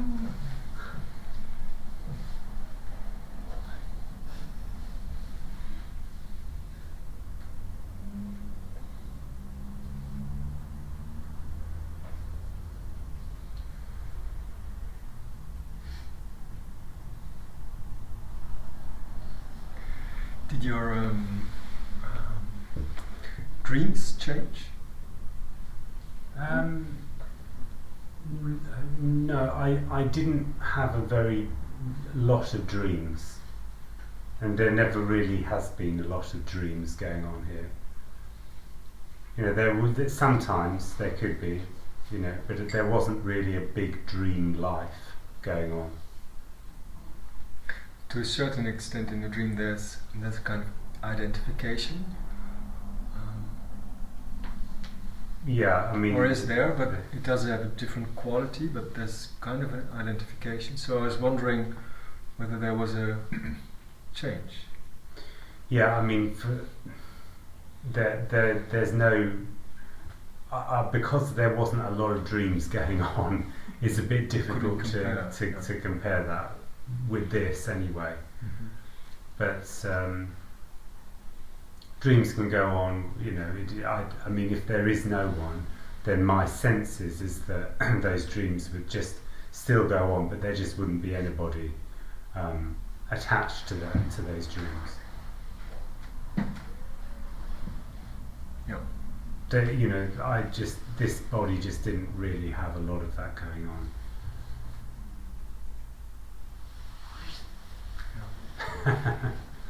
Yeah, sorry.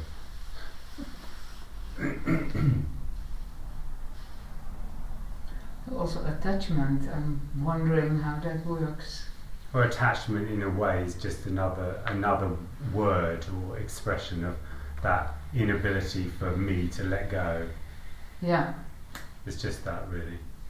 But then you make it like a negative thing? Well, no, it's not negative. It doesn't matter. Okay. It's just what is. That me is all about a sense of me is an energetic quality of contraction. Yeah. So me is already not letting go. Already not letting go. Yeah. That's in me is the energy of that. Yeah. Yeah. But there will be then a certain draw to people you like. Well, yeah, there's an attraction towards towards people that and food and all energy that feels sort of nourishing or beneficial to that body, and all of the stuff that actually is not will go in the opposite direction. Yeah, and that's different than attachment. Well, yes, that is different. I mean, well, attachment is in a way trying to get something out of what it is that you're going. There's an attempt to do something. There's an intention with what might be called attachment. I mean, attachment is a word that's used in sort of psychology.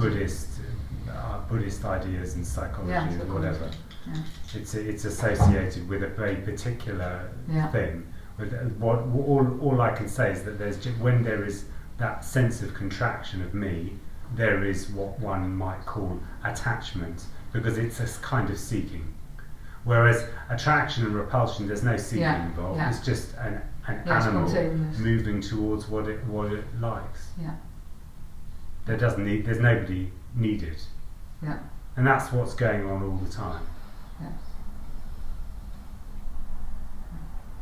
There may sometimes apparently be attachment, this quality of attachment or seeking going on, but that, you know, that's just what also seems to be happening.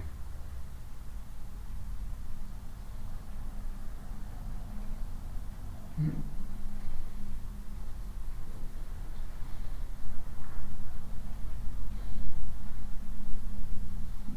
You mean also when the me is gone?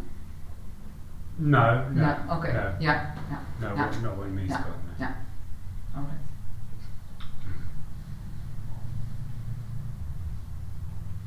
Would you agree that a thought has the same quality of reality as a dream?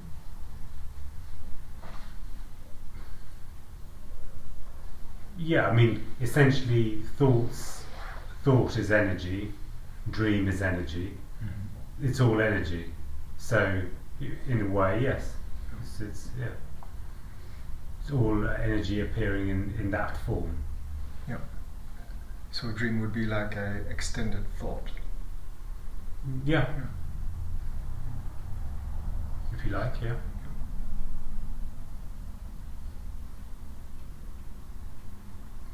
The dreamer is the dream, right? In a way. Well, the dreamer is the one that has dreams, so that would be me. But in reality, it's the same as the dream. The dream is the dream. Well, in apparent reality, there isn't really a reality, but in apparent reality, what seems to be going on is that there are people who are, appearances of individuals who are dreaming that they are individuals. The dream is of the individuality. Yeah. So yeah, the dream is the dream. Yeah. Is that what you? The dream, yeah. Yeah. But experientially, it does for me have this more and more have the same quality as a dream. Reality. Well, I mean, perhaps the point is that right. Maybe what you're expressing is that a reality is only apparent. It's only an appearance. It's not really real. There's nothing that's real. There's just what is. And thereby, it's in that sense the same quality as a well, dream. no, it's just that it's seen through for not being real. Right. But yeah. I don't know what exactly you mean by dream. That's what there. I'm pointing at. Yeah.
is typically a word of the me because it wants things to be real. It sees everything as separate. Yeah. Separate entities. Yeah. So separate entities are real, yeah. solid objects. Yeah. Separate from each other. Yeah. Those are apparent, according to me. Those are real things. Yeah. I'm real. You're real. Yeah. Comes from that, really. The origin being me. Yeah. If I'm real, that is real. So on. Separation. And there immediately it begins time and space. Yeah. And everything else comes out of that.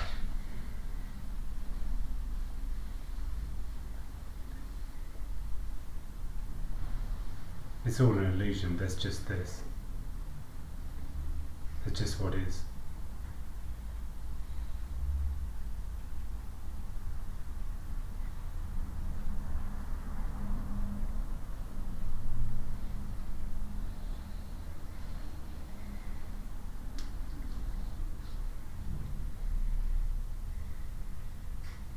But if you say a wall or a tapestry, that's also a thing.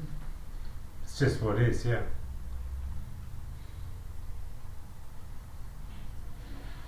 Energy being a wall, energy being a tapestry. Yeah.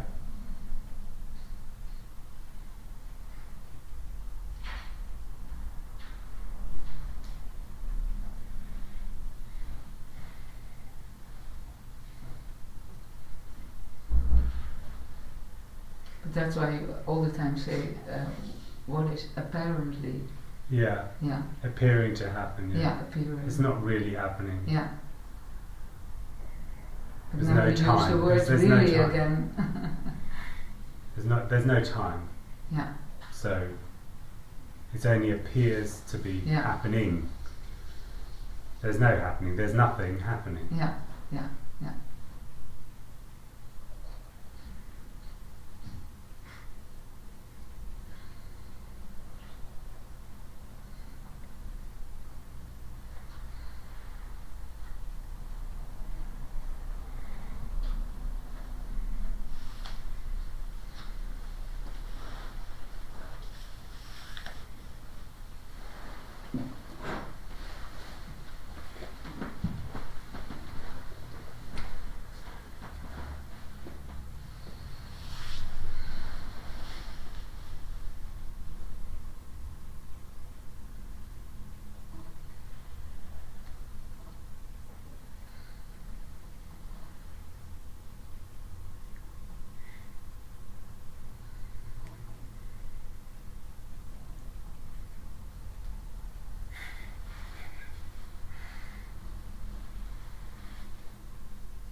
It's also insane somehow.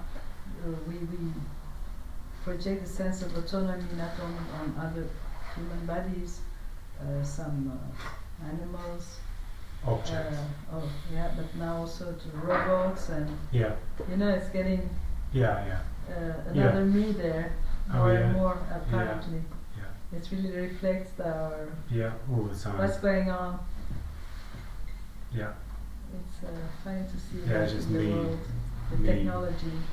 Yeah, me reproducing me. Yes, exactly. Endlessly. Mm-hmm. In various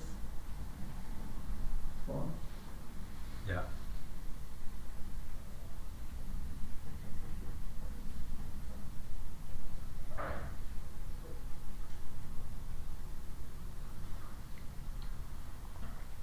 It's so tiring. From Yeah. zero.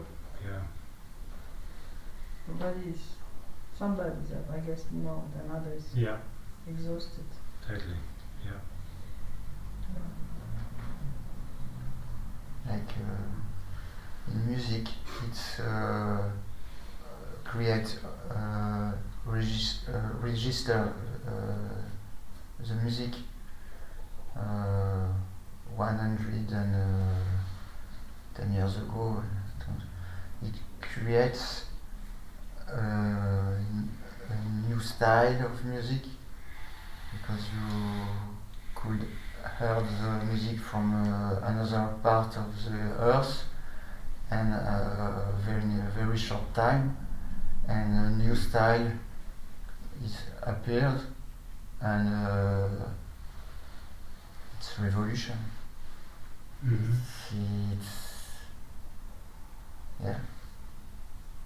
So it's always energy bubbling somewhere to create a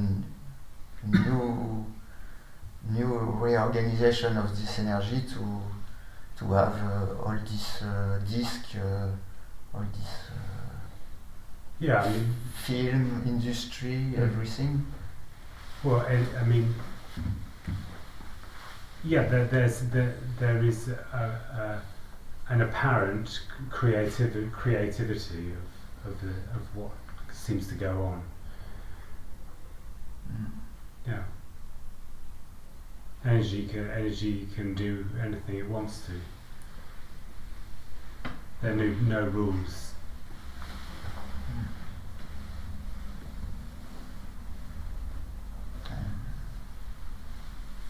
And the text of songwriter is always about a story of me. Yeah, sure. But when the power of the music with the harmony of instrument and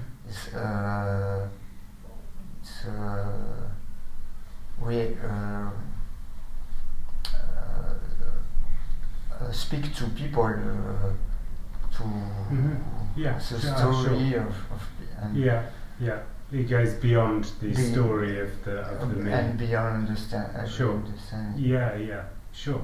I mean, yeah. There's nobody creates any music. There's no musicians. There's no. There's just energy expressing whatever.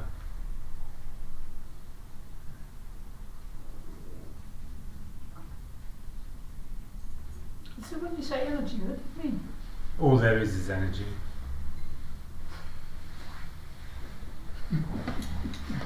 So no, it is impossible to understand what that is. Yeah. I think about the word force, some force or something. Yeah. Well, I mean, any way that you can imagine it is not going to be what is. It's just a way of describing nothing being everything, or it's just a word. It's just a word. It's not as it's not important.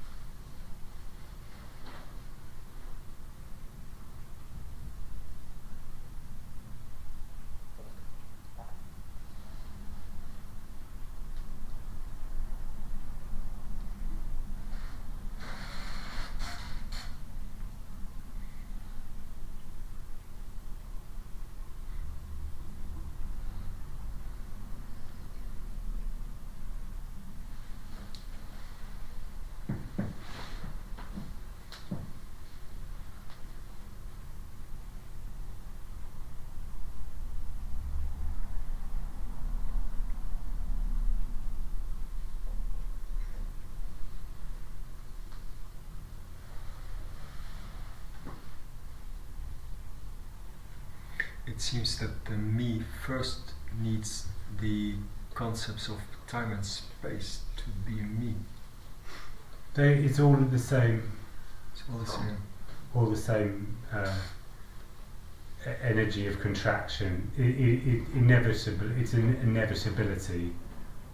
As soon as there's contraction, that's when time go starts. together. Yeah. It's absolutely the Same same thing. Same thing. Time is me. Space is me. Space is me. Yeah. Yeah. Consciousness is me. Yeah. It's just dualism. That's maybe where the dream is different. Yeah. There seems to be one dimension less. Mm-hmm. Seems to be. Seems to be, yeah. Yesterday we spoke about Eckhart Tolle, about presence, about being in a now. Yeah. To being in a now, he said there is no future, no past. There is only now. The condition to only now is to create a future and to create a past. To be in a now. If you don't create a future and a past, you cannot be in a now. So it's always about a future and a it's past. Always As a story yes, in the... Yeah, and now is another part of that story. There's now, there's future, there's past. This is the idea of the present is a story. It's like creating a game and with rules, everything. Yeah, it's a story. The whole thing is a story, and so an occupation, and also the idea that seems to be coming out of Eckhart or whatever is that you can somehow be in now. That's utterly ridiculous. There is no way. There's no way. All there is what is. There's no body to be in now.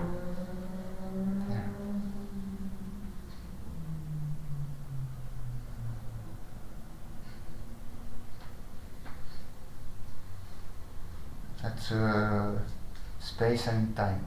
Yeah, space and time. Yeah. Yeah.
So does the word love have still any meaning when there's no me? Well, it doesn't. It's not the same meaning as when there's me. What is usually? Yeah, I mean, it's love is very often associated with a kind of need. Yeah. And is very much associated with a seeking of seeking of a love that I need. I need it. It's my love. Whereas all there is unconditional love. There is only unconditional love. There isn't. There is no. The romantic love. Yeah. Is really something that is not real. Yeah. Yeah. Created for the me. Yeah. It is me. Yeah. There's just attraction and repulsion. There's just energy doing what energy does, and all of it is unconditional love. Yeah. But it's unconditional. It's not the way I want it. It's just what is. Yeah, and that is the unlimited openness. Yes. Well, it is boundless. Yeah. Yes. That's the freedom. Yeah. Yeah. Because it isn't bound by anything. That's what makes. Yeah. Makes it. Happen. Incredible. That's the incredible quality of what is, because it's just there isn't any restrictions. Yeah. Yeah. All encompassing. Oh. It's everything. Yeah. Yeah. And also there is no agenda, because love is just there's an agenda, a project or happiness upon so much expectation. Yeah. It isn't something that is associated with being in a relationship. Because that doesn't exist. No, there is no relationship. Yeah. There's just what is.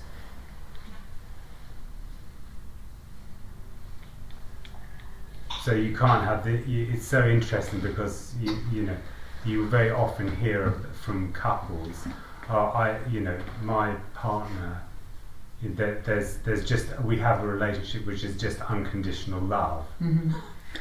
Which is absolutely, what you mean, that is unconditional, everything else is absolute bullshit, but that bit is unconditional, that's nonsense. Yeah. Yeah. Sorry, it's just not, it doesn't, it's just, all there is attraction and repulsion. What's wrong with there just being attraction? Attraction is absolutely incredible. Yeah. I mean, it's just phenomenally incredible. Yeah. Just that body just drawing, the magnetism of that, that's what it is. That's it. Yeah. There's nothing wrong with that. Yeah. And that can apparently go on for apparently a long time, or it can be for 5 minutes. Okay, big deal. Which one is better?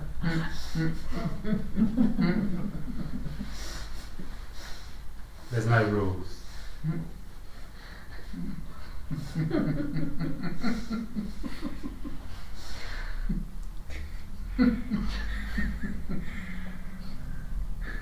It's a perfect dream.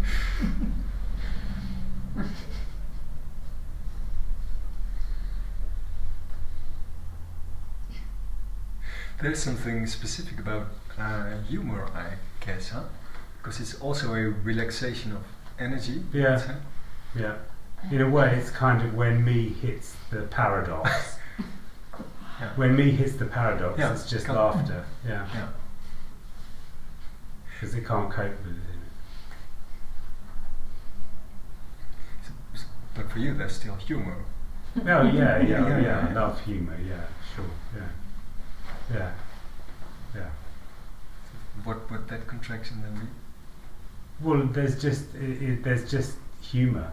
It's just energy. This is quite funny. This whole, this scenario is actually quite amusing. This whole, it's quite a humorous, sitting around, talking about what is nothing. It's like contracting and relaxing. But humor is when it relaxes instantly. Nobody will ever be able to find out what humour is in a similar way. Yeah. It's just what it is. It's just energy. It's just apparent energy,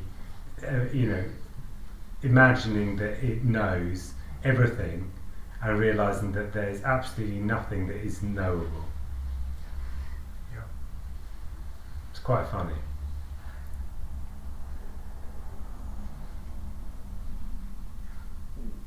But humor is rather a relaxation than a contraction. Yeah, I think so. Yeah. Yeah. You just said when me hits the paradox? Yeah. Yeah. Yeah, because then they can't, that what is can the it, relaxation. But that what can me, what can it do? What Yeah. can me do? It's just either you get laughter or tears, Yeah. or both. Yeah.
And bodies say, I am alive, but nobody is alive. The body says I'm alive. I don't think the body says I'm alive. Me says I'm alive. They are only body, Mm-hmm. and I say I am alive. Me says Me. me will say I'm alive. The body has no notion of life or death. But the me really has a belief in being alive.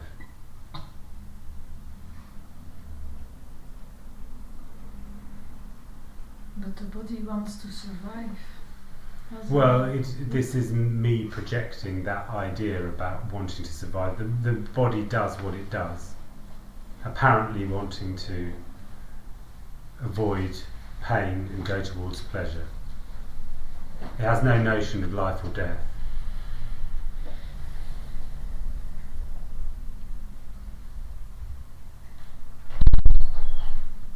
But it goes instinctively towards living. Well, it instinctively moves towards what it instinctively moves towards. It doesn't. It doesn't.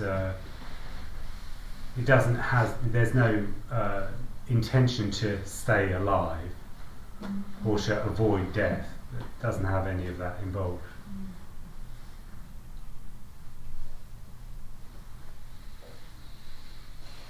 All there is what's apparently happening.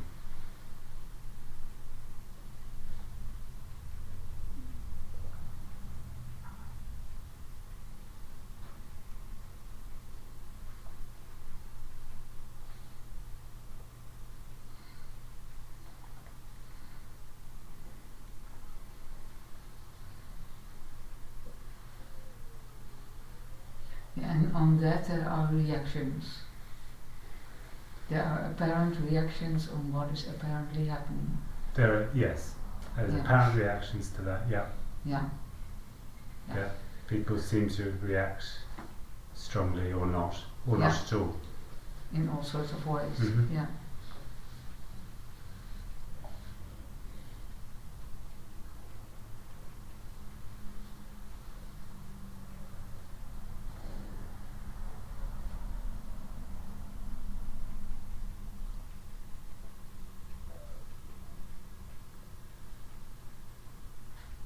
Sometimes I struggle a bit with the word apparently. Oh yeah, of course.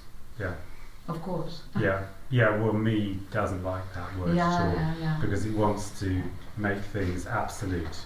Yeah. Okay. Yeah, that's why. So it's a word that destroys absoluteness, if you like. It destroys there being a realness to what is being. Yeah. So me doesn't like that at all. Yeah. Doesn't feel very secure with that. Yeah. Doesn't feel very secure with that. No. Doesn't validate its experiences. It doesn't validate its realness, its sense of being real. It's an attack. Well, it's not intended attack at all. But there's no intention here. There's just an expression of what it is. Yeah. Exposing I mean, even in exposing is in a way something which there could be a me trying to expose something. This isn't an exposing. This is just what is. This is just an expression of what is. There isn't this is constantly open. There's no secrets. The open secret. Do you know what I mean? It's only hidden by that which seeks it.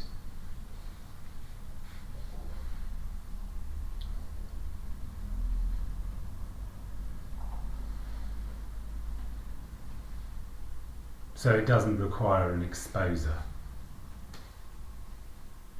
You know, I'm not going to. This is not going to expose anything. No, it's funny when me hears the word apparently, it's like, oh, isn't it true? Yes. Yeah. Yes, it will question. It doesn't like that word. No. Yeah. But this word is also designed for him because it's not designed at all. It's actually just a word that in the end is one of the only words that you can use which actually is a better expression of in a way a better expression of this. But that's all. It's not designed in any way to do anything. Yeah. But only me could resonate with this word. This immediacy don't care about apparently. Only me could find a difficulty with the word apparently. Yeah.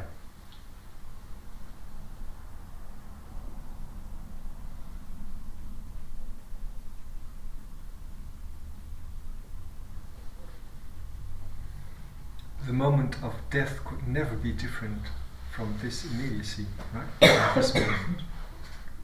There is no moment of death, there's just immediacy. So it's the same. Well, there not being a moment of death. Yeah.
So sometimes you speak about there's just aliveness, but that's not the aliveness of the body.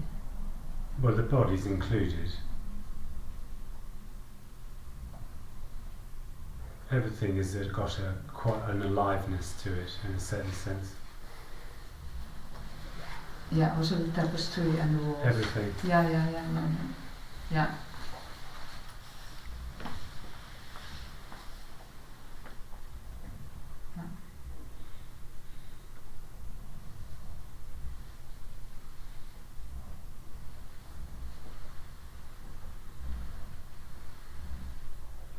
And at another point, you mentioned, I don't know exactly in what context, but it's dead already. Mm-hmm. Well, all there is, there's just death, if you like. Life, there's just life, there's just death. There is no differentiation between life and death. It's just what is. There's no moment of life, no moment of death. There's no moment. And there's no moment. Yeah. Because when you say there's just a liveliness, so how does that? Aliveness. Oh, aliveness, yeah. Okay, that's different then. Yeah, because there's not a deathness. Exactly. No, it doesn't mean anything. Yeah. Yeah, and with death, that's kind of the opposite of life. Well, that's what me thinks. The duality. That's what me thinks. That is dualism. Yeah, in that sense. It's life, death. Yeah. It's one word.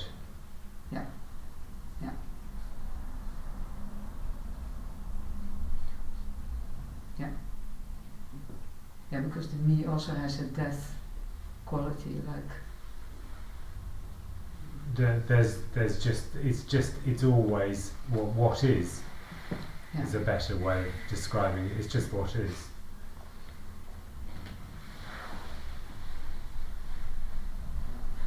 Life and death are not separate. Yeah.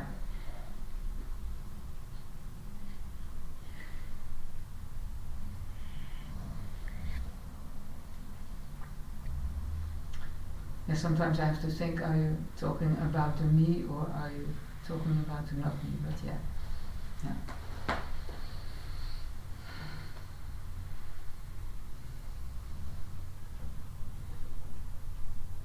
When there's me is simply dualism. Yeah.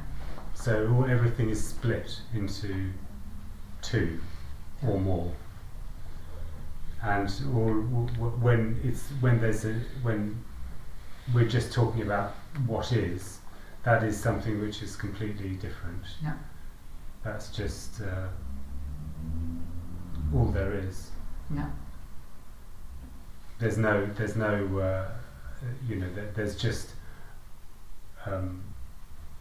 that. There's no sense of separateness. Yeah.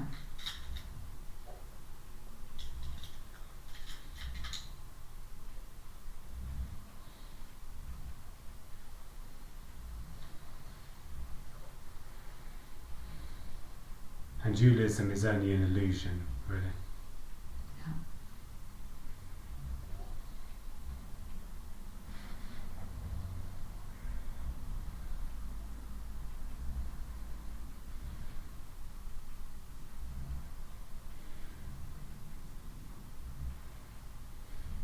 And life, death, would you equate that to the term energy in the way you use it? Yeah. You could call it energy. It's all the same, really. Yeah. That's the point. It's all the same. There's just some words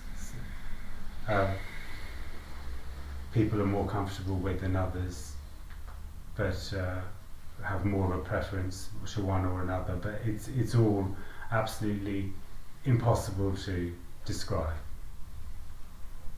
It wouldn't matter what you would call it. No, And it doesn't matter, as I was saying, is that it doesn't matter if nobody understands this. It can't be understood. So whatever fantasy there is about life, or fantasy there is about death, or fantasy there is about life, death, or fantasy there is about any of it doesn't make the slightest bit of difference. All there is what is. It's just immediacy. It's just this.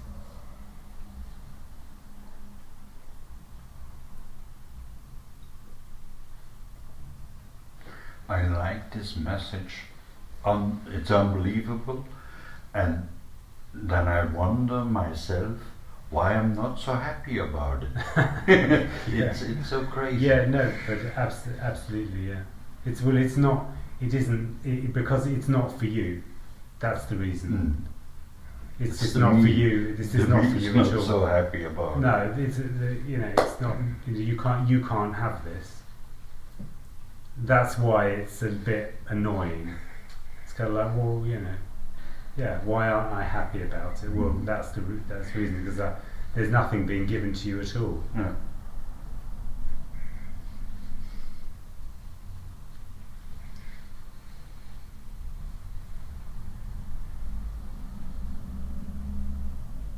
The toddler can't have his ice cream, right? Kind of, but it's more than that. It's really that there's an apparent, seeming loss of absolutely everything. There's a huge apparent hole in the life of me, which is the everything hole. That seems to be the kind of the type of contraction or anger of but that's what drives seeking. Yeah. Yeah. Because for the toddler, the ice cream is everything in that moment. So the world disappears if you can't have it. Yeah. Mm-hmm.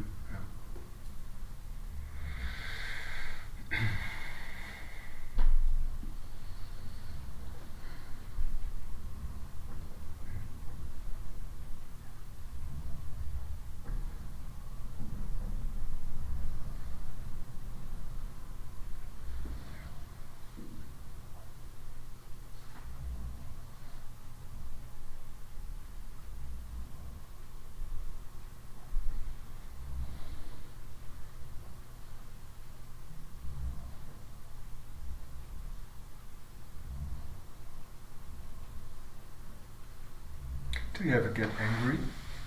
Well, of course, this body gets angry. I mean, I don't get angry. There isn't anyone to get angry, but this body just gets furious about certain things, certain situations or whatever. Yeah. Now I believe you. No, sorry, it's a bit personal. All these holy people.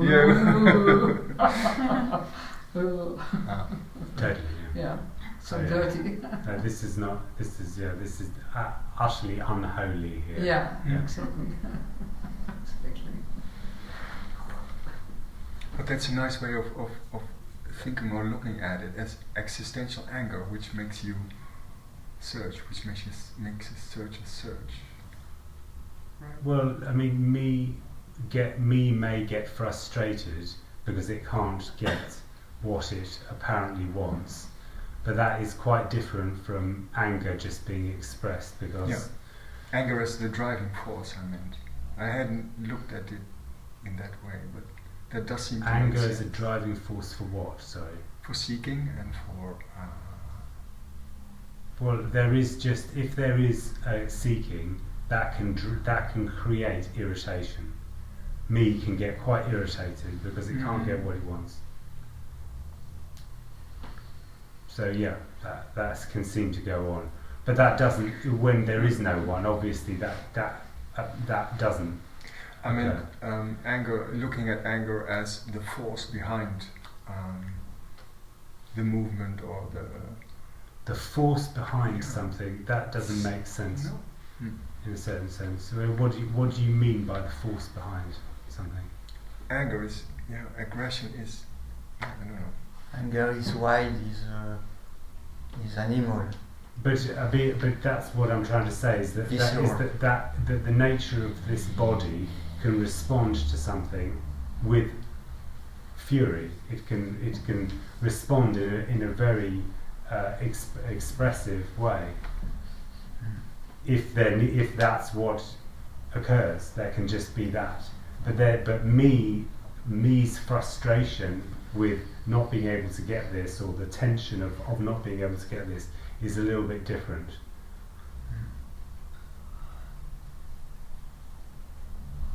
It's simply just the frustration of that illusion, not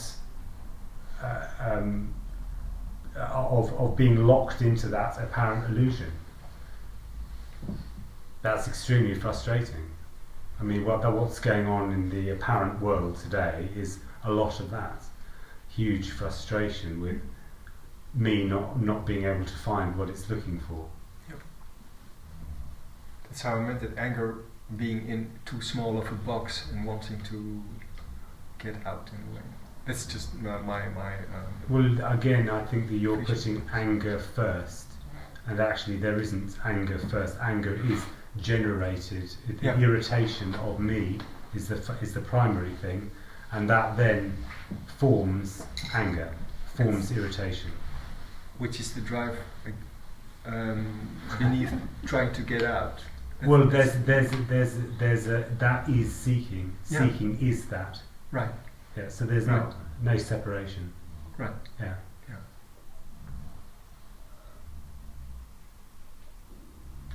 But then why? How do you become angry? From what? I mean,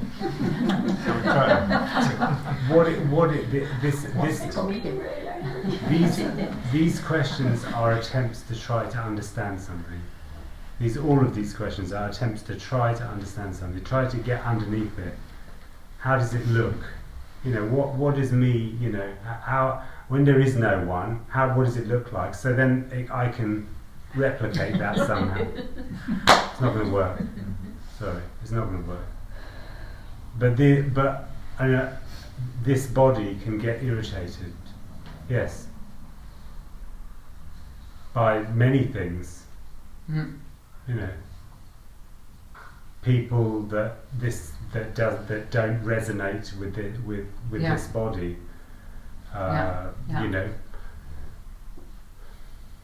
Cars that can come out in front of you or whatever.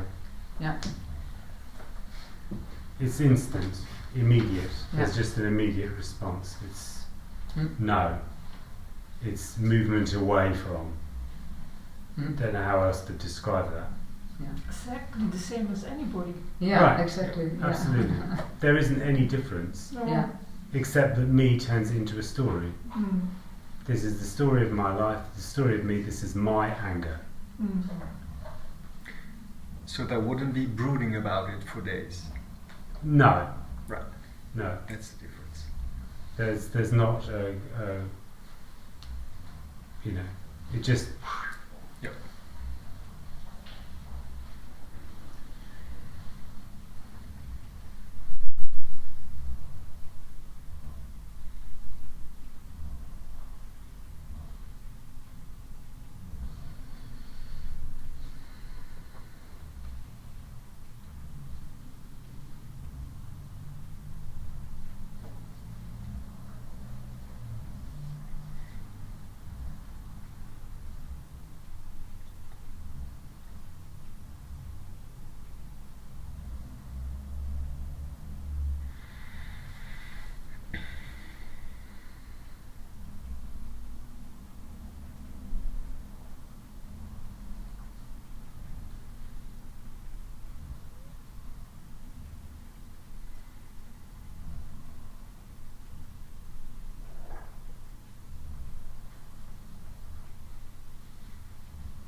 Said she would be Mhm.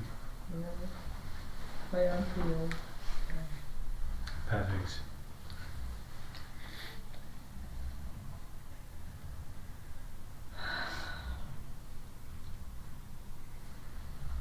David, you are not localized in this body? There is no center. No center.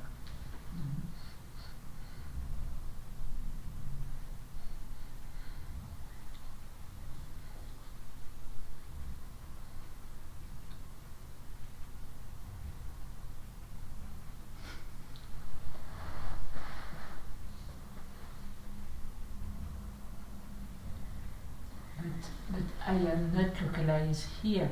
I seems that I am localized in this body, Yeah, there's but it's a total illusion. yeah. Mhm. I mean, try to find where you're localized. Where are you localized exactly there? Me? Yeah, there is In no. my body. There's no location.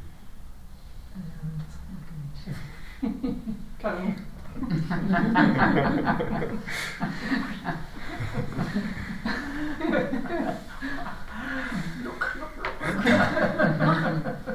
Stomach, no? You tell me, you know.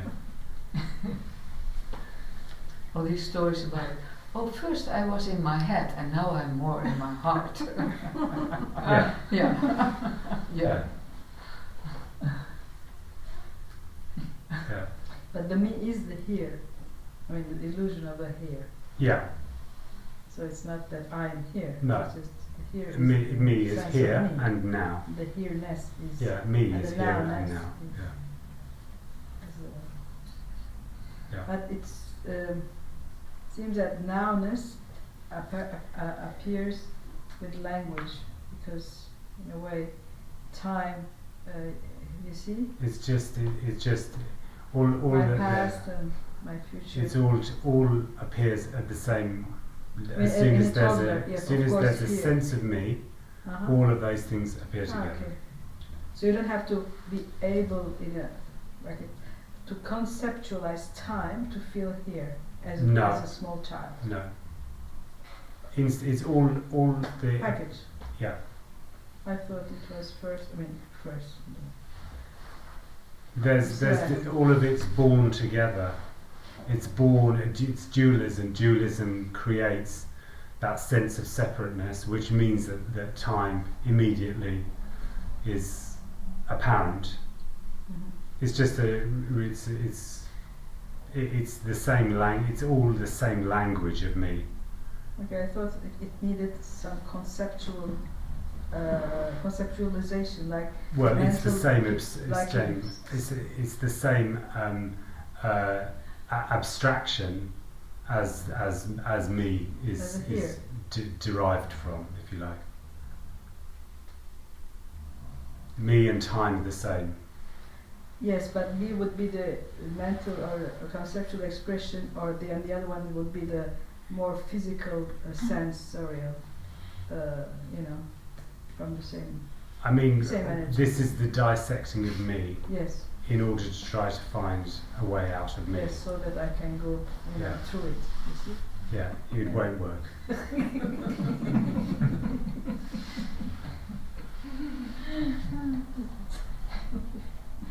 My father. One more try. Fail again.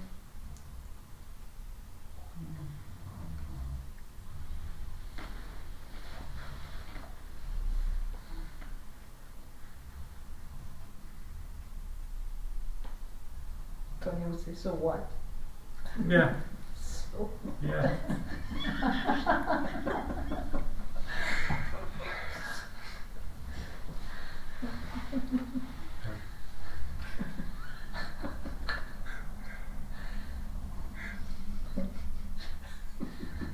one more try would be the story of me, right? Could be the story of me. One more try would be the story of me. Yeah, absolutely, yeah. One more try. It's always one more try. And one more try, and another one try. Last try. Last try, you know. George Michael knew, right? Penultimate try. It's all.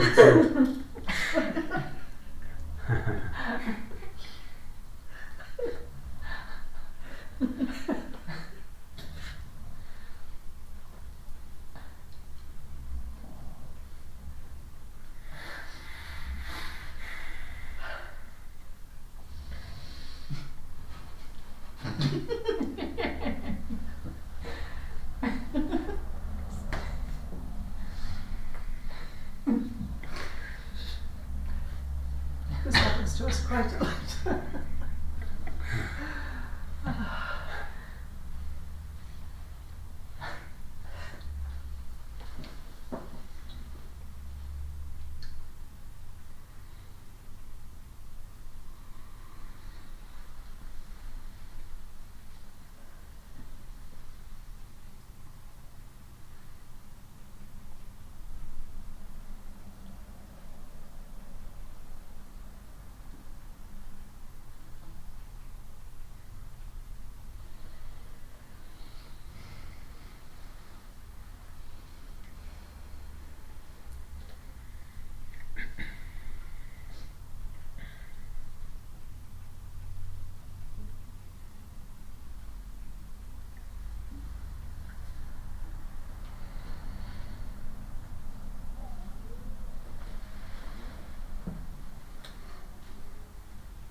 And you ever feel bored?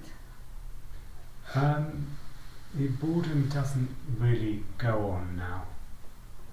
Yeah. It's not. Boredom is really quite associated with me. Yeah. It's it's what's next. Yeah. Or something has to happen. Yeah. It's all about sort of an entertainment in a way. Yeah. To keep me occupied. Yeah. Because it doesn't want to, Yeah, for that. Yeah, it is about a perpetual motion in a way, me. Yeah.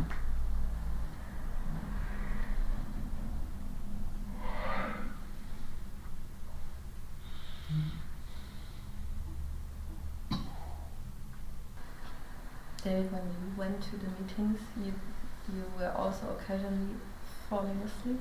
Oh, yeah, well, yeah, always sort of nodding in and out, Yeah, very lovely to rest in that. Yeah. Yeah. Rest in peace. Yeah. That's how I usually use the videos. Yeah. Fall asleep. Yeah. Oh yeah. Yeah. When this was me was seeking a lot. I would listen to Tony to go to sleep. And it was very intense. Yeah. Would be the only thing that could just knock you interesting. out. Yeah. Yeah. Yeah.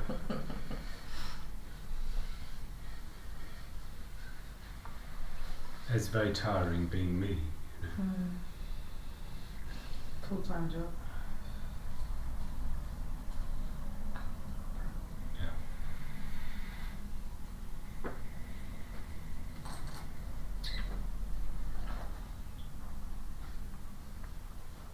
What were the apparent events that led up to you speaking about this? There weren't any really. There were just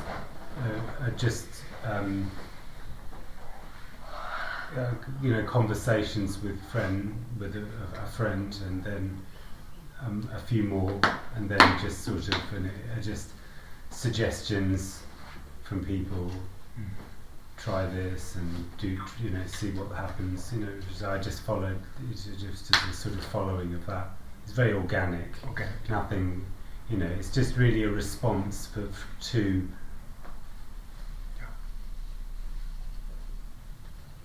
To the questions, really. Yeah. I'm very bad at, promotion and all of that. It's really not my area. Doesn't seem right in a way. Perhaps. Well, there's nothing to promote. This is really just a response. That's the way that I really see it. Is that this is just a response. I think when there's a kind of a lot of marketing involved, to me that there's something where there's a very clear intention to express something. There's not. Why would this express anything unless there was simply just a response to a question? There's nothing to say. There's absolutely nothing to say. All there is what is. There you go. You've heard the whole thing now.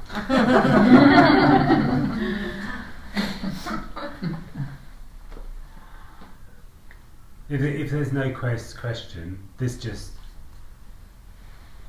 keeps quiet. But there's nothing to say. That makes the search engine going crazy. The search engine? Yeah, the me is looking for something. Oh, I see. Grasp. That's why some people react being tired, exhausted, wanted to sleep, or maybe it's a reaction of the body. Well, the me can't do anything with this, so he's trapped. Yeah. Checkmate.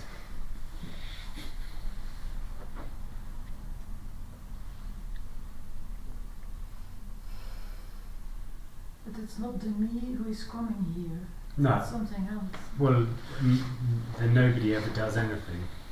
There's an apparent attraction to this. That seems to go on. But nobody's doing that. It's just attraction without reason or purpose. Just seems to go on.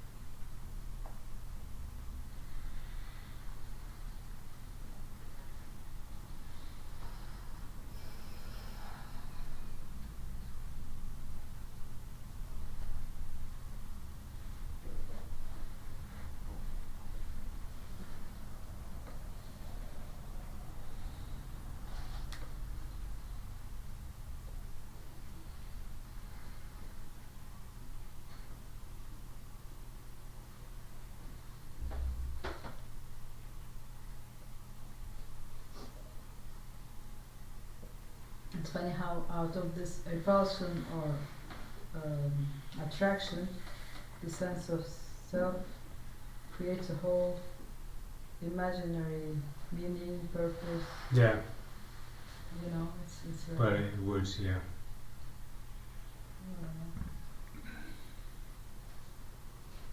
Can write books. Yeah.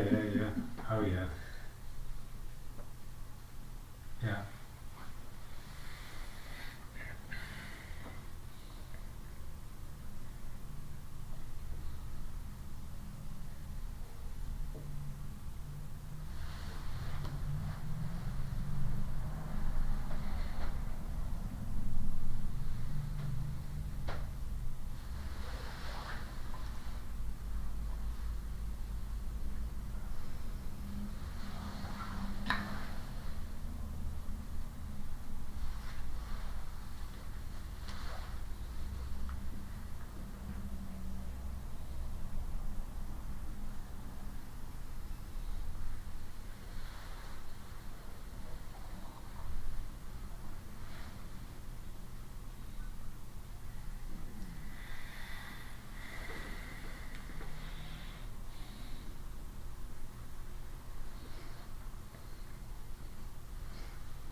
So,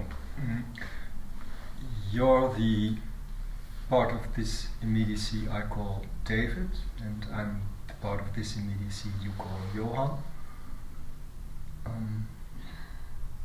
There aren't any parts, but I know what you're saying, yeah. Apparently. So that means that the difference that seems to be there would be made on a level in immediacy, a lower level. No, there's just what is, and then there may be that which where there's a sense that there is a me, it's a sense of me, yeah. And here there's just no sense of there being me. So that difference is happening in this immediacy, within this immediacy. All there is this. All there is immediacy. All there is what is. All there is nothing apparently happening.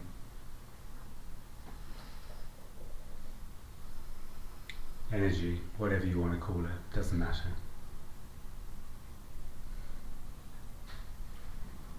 Yeah. So that adds up only if it's the whole thing. Yeah. This immediacy is everything. There's just That's everything. the only way this could be that. Well, there's just everything. There's no separation. Yeah, you can, yeah.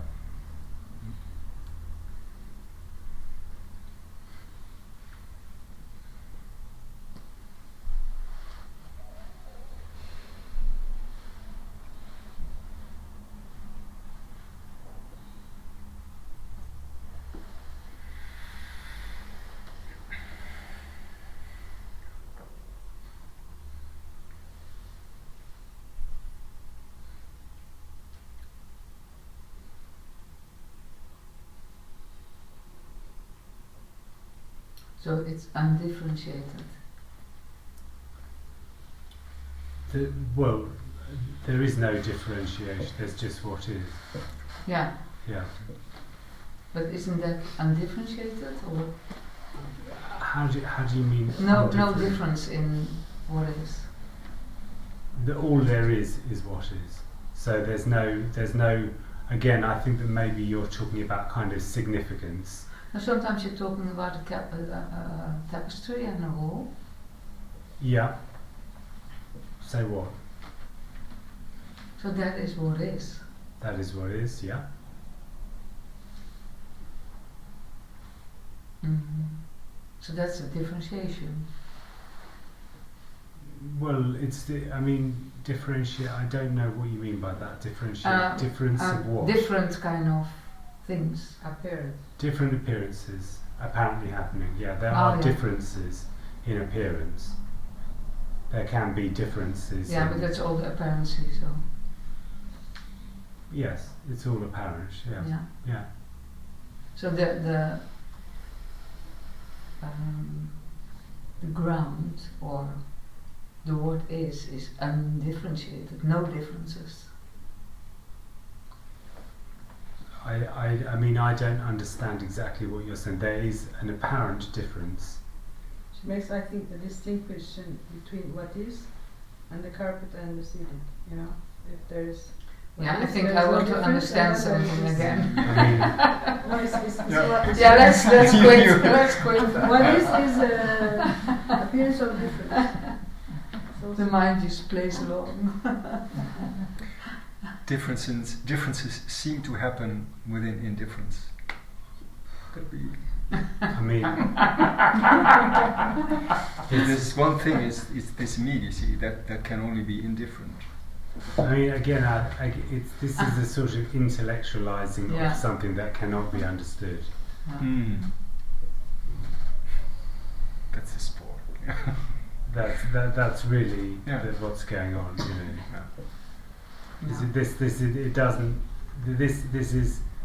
This is completely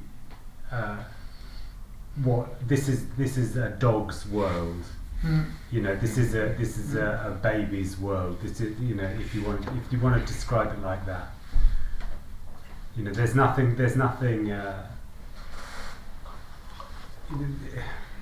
But if I go back to my baby time, there was nothing there. I can't remember anything. There's nothing. Yeah, absolutely. Yeah. And that's it. And still. There's no one.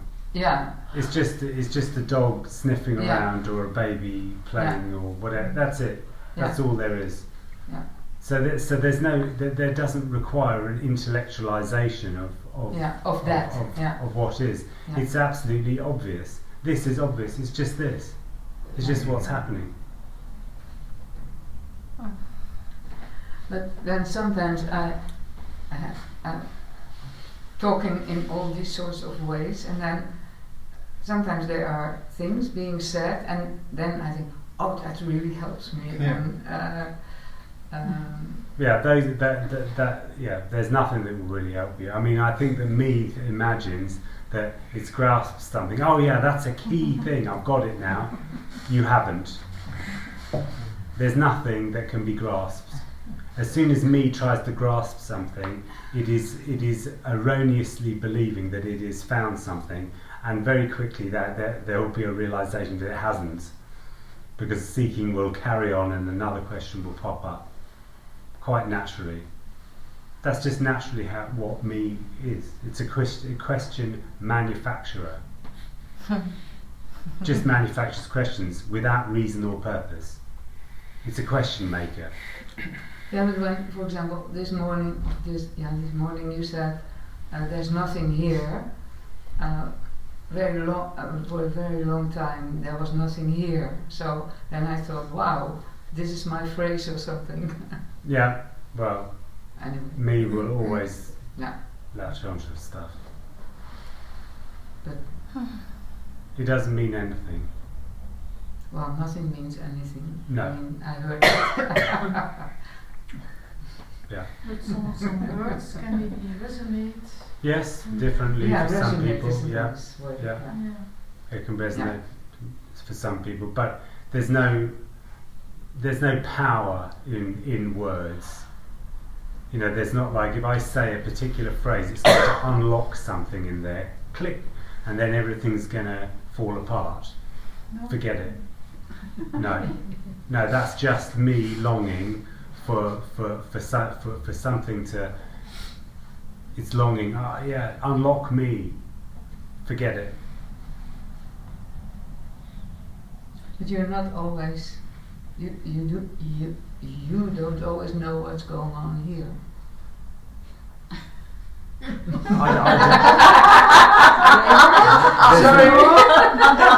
There's nothing that knows anything. Yeah. And there's no one here to know anything.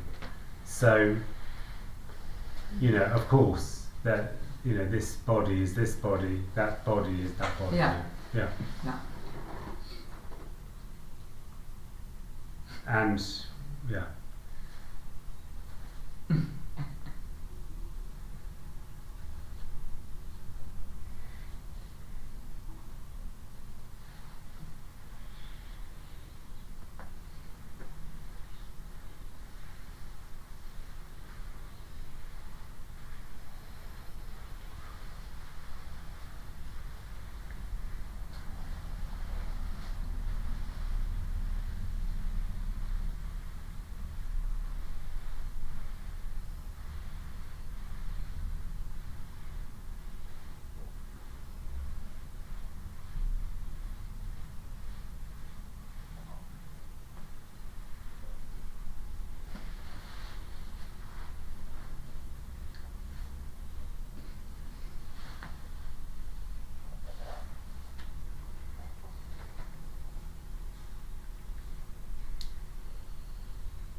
So you are not trying to fill up your days with activities.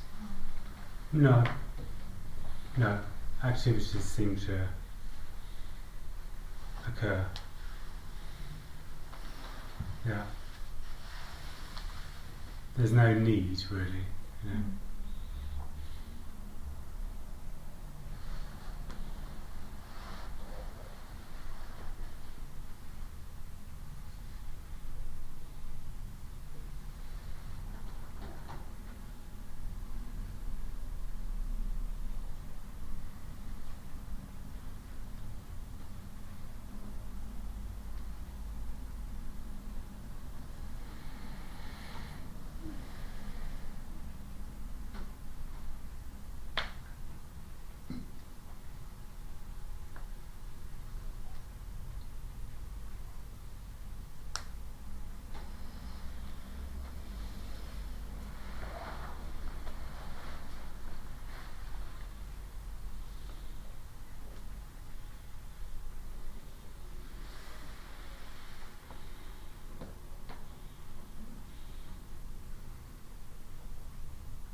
Would you say there's a difference in your bodily awareness?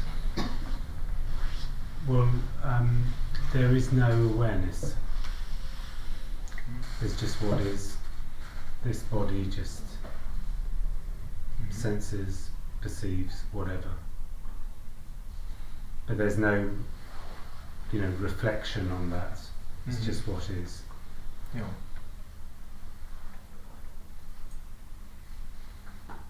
If attention is directed to your bodily sensations, would that be? No difference. There's no difference. There's a slight relaxation, I would say, perhaps. Because earlier you said that all the cells in a way participate in the contraction, and if that falls away, one might suspect that there would be a. But it's not as significant as you would imagine, or what me imagines.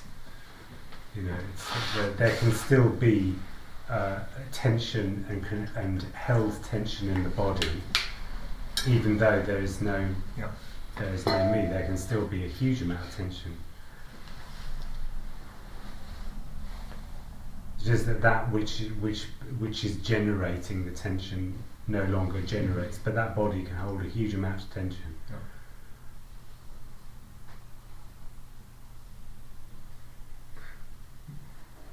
But wouldn't it rather be that in time that tension rather diminishes? Yeah. I imagine that may be the case. it would be strange if it got well, yes, more tense. yes. But it depends in a certain way about what the problem is. You know, there can be a point at which the tension moves into has created so much damage that it just continues to get worse. And the difference might be more noticeable when the tension was, when the contraction was stronger, maybe. Well. Don't know. It's all this is sort of hypotheticals in a way. All there is what's apparently happening. Amazingly.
Are there any good questions? No. Yeah.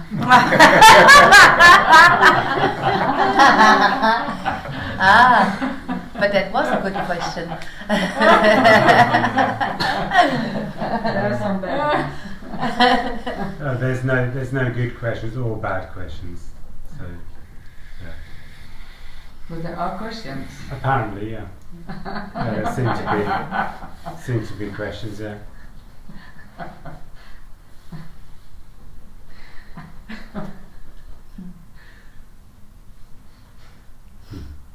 Well, I mean, no question's going to get answered here. Yeah. It's simply the question that gets undermined.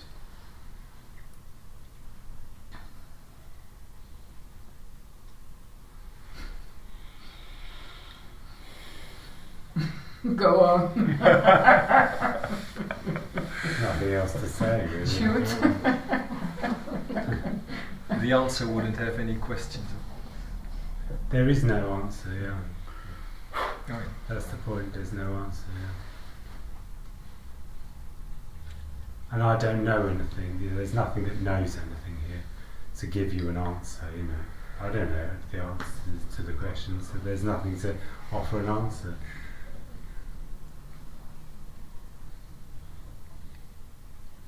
So why it feels like an answer is because the questioner is kind of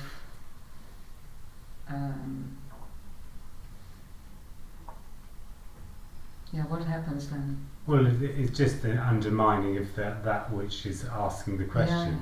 Yeah. But also it So feels it like a destroys the satisfaction. question. What, a satisfaction in what? Like, then on the understanding level, like, oh.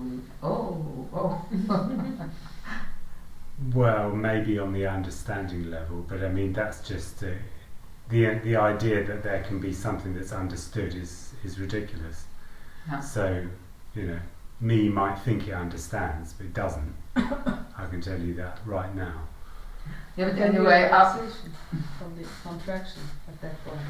There could seemed to be a relaxation of the contraction. Maybe. And then the next. Maybe it's possible, or it can make it worse.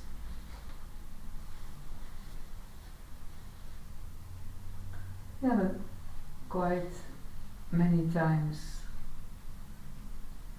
when there's an answer, then there's a kind of okay, and then the question is gone and the answer is gone. Yeah, it can be that. Yeah, it can be that. Yeah. Yeah. I think that's different in this message, that it doesn't provide any lollipops for the mind. Right? Well, if it was a message, then it would. Yeah, well. But there is no message, so yeah.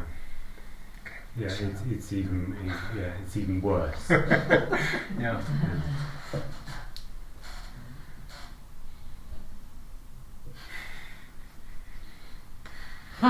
It's a total conversation killer, isn't it?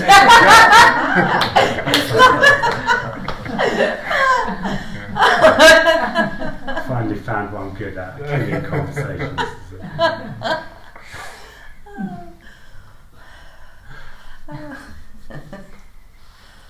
Well, the best thing that can happen to us is that we are sent home empty-handed. Mm-hmm. Well, yeah, inevitably you would be sent home empty-handed because there's nothing here. Mm-hmm.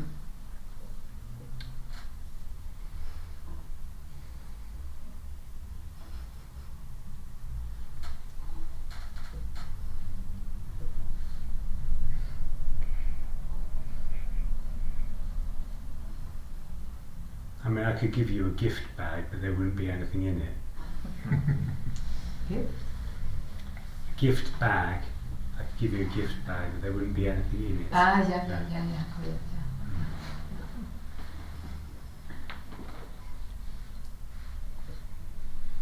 But that would be regarded then by me probably as a teaching again. Yeah, of course. Yeah, or as a message, or as a sign, or whatever. I got a bag.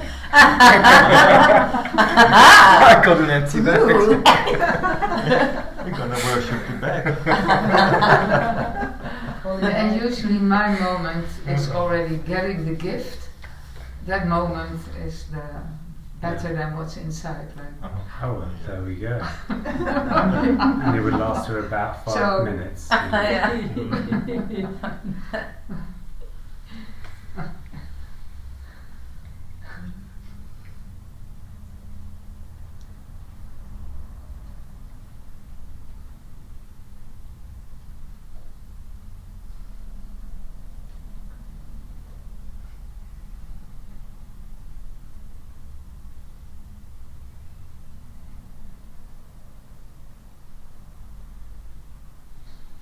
It's probably because I have such high expectations that it's always less than. Sorry.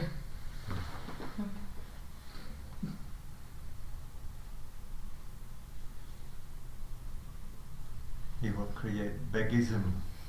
Yeah. Great. New religion, Buddhism.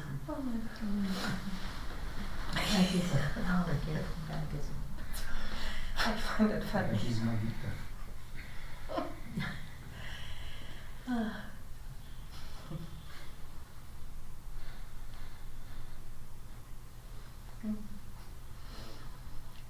Yeah.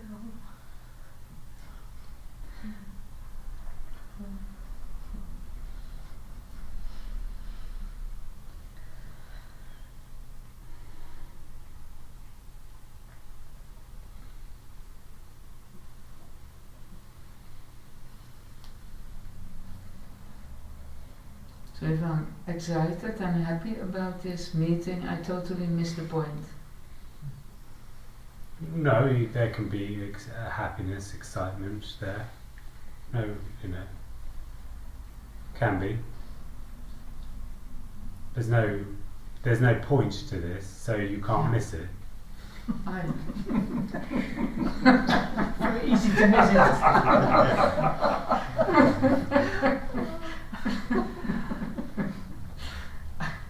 I'm going to remember that one.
you speak in these meetings, or also when you make a Zoom on Zoom, you speak in a particular language, huh? There's a specific wording in a way. Yeah. Tony shares a similar wording, and I guess my question is, did you have to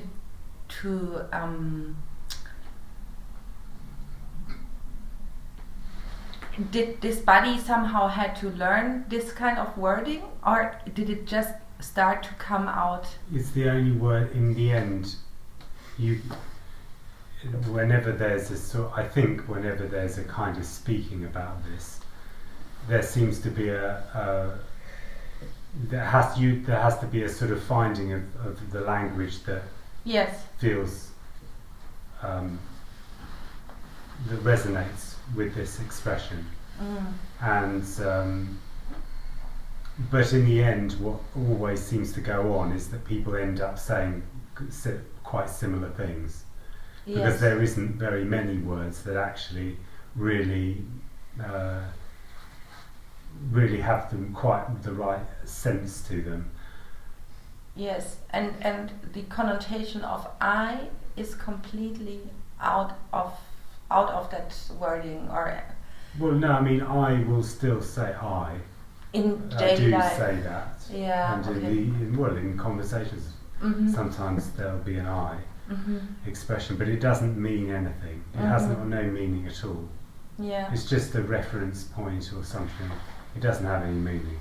There's no importance to using particular words because it's just in a way it's slightly. It just feels better. It's more of a flow. It just feels more clear in a way to what is wanting to be expressed. So it's a very unusual way. I didn't like particular words. When I was seeking, and even afterwards, I didn't particularly like certain words. But in the end, I found that actually those are they actually know that's actually it does seem right to express in that way, because you can't say it in another way. That's all. So in the end, we all end up sounding quite similar to Tony, because quite simply he started using certain words which he doesn't anymore, and that sort of petered down into words that actually are clearly just what is. What fascinates me personally also is when, for example, like you say, this. You point, literally the body points to itself and doesn't say I, but it says this, la la la la la la la. Yeah. But anywhere else in the so-called world, I mean, I think people will I don't know, it would be quite funny to try out what happens if you talk like this. Sure. With Yeah, well, it would be very odd, but I mean, in a way that I don't do that outside of this sort of conversation. There isn't. I don't say this once. Once a pizza, please, or whatever. It just wouldn't make any sense in that context. This is a much more open arena in a way. So, in a way, there can be more. Possibility of being able to express directly. So that sort of way of expressing is associated with more of this direct communication. Or this body is attracted towards a piece of pizza. I mean it can be and it's meaningless, of course. It doesn't mean anything. It's not important. I could just say I all the time, and it wouldn't make any difference. But this is conveying a certain expression. So those words just get used. I have a question. How many people you've seen in a daily life when in which any residue or any me appear from the child to when you've seen these people? How many if How many they people? exist? How many people? Yeah, have without this me. Without me. Yeah, because when you in the daily life, when you see people on the street, everywhere. I don't know. The thing is that it's impossible for anybody to know what's going on there. There might be a me, might not. Yeah. Who knows? Who knows? This is not some sort of magic, have a magic sense. Device that makes it Oh yeah, yeah. There's someone It's not like a Geiger counter or something like that.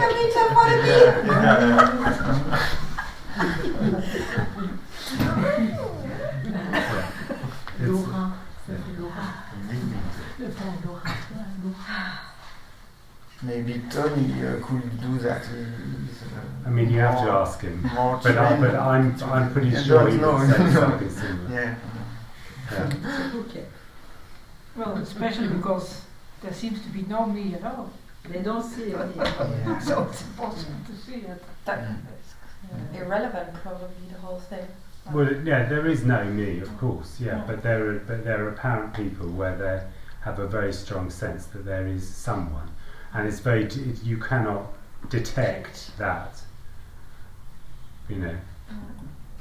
Trump, maybe? Well, with certain people, it's absolutely obvious that there is someone, but you couldn't tell if you're walking down the street or something like that. I mean, it's just Yes, but of course not.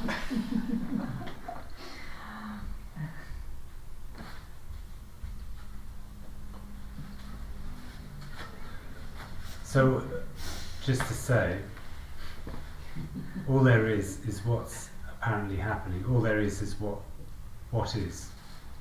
All there is immediacy. What is longed for is already everything. So you can go wherever you like, do whatever you want to do, and all there is will always just be what is. All there is will still be this immediacy. Thank you so much for everything.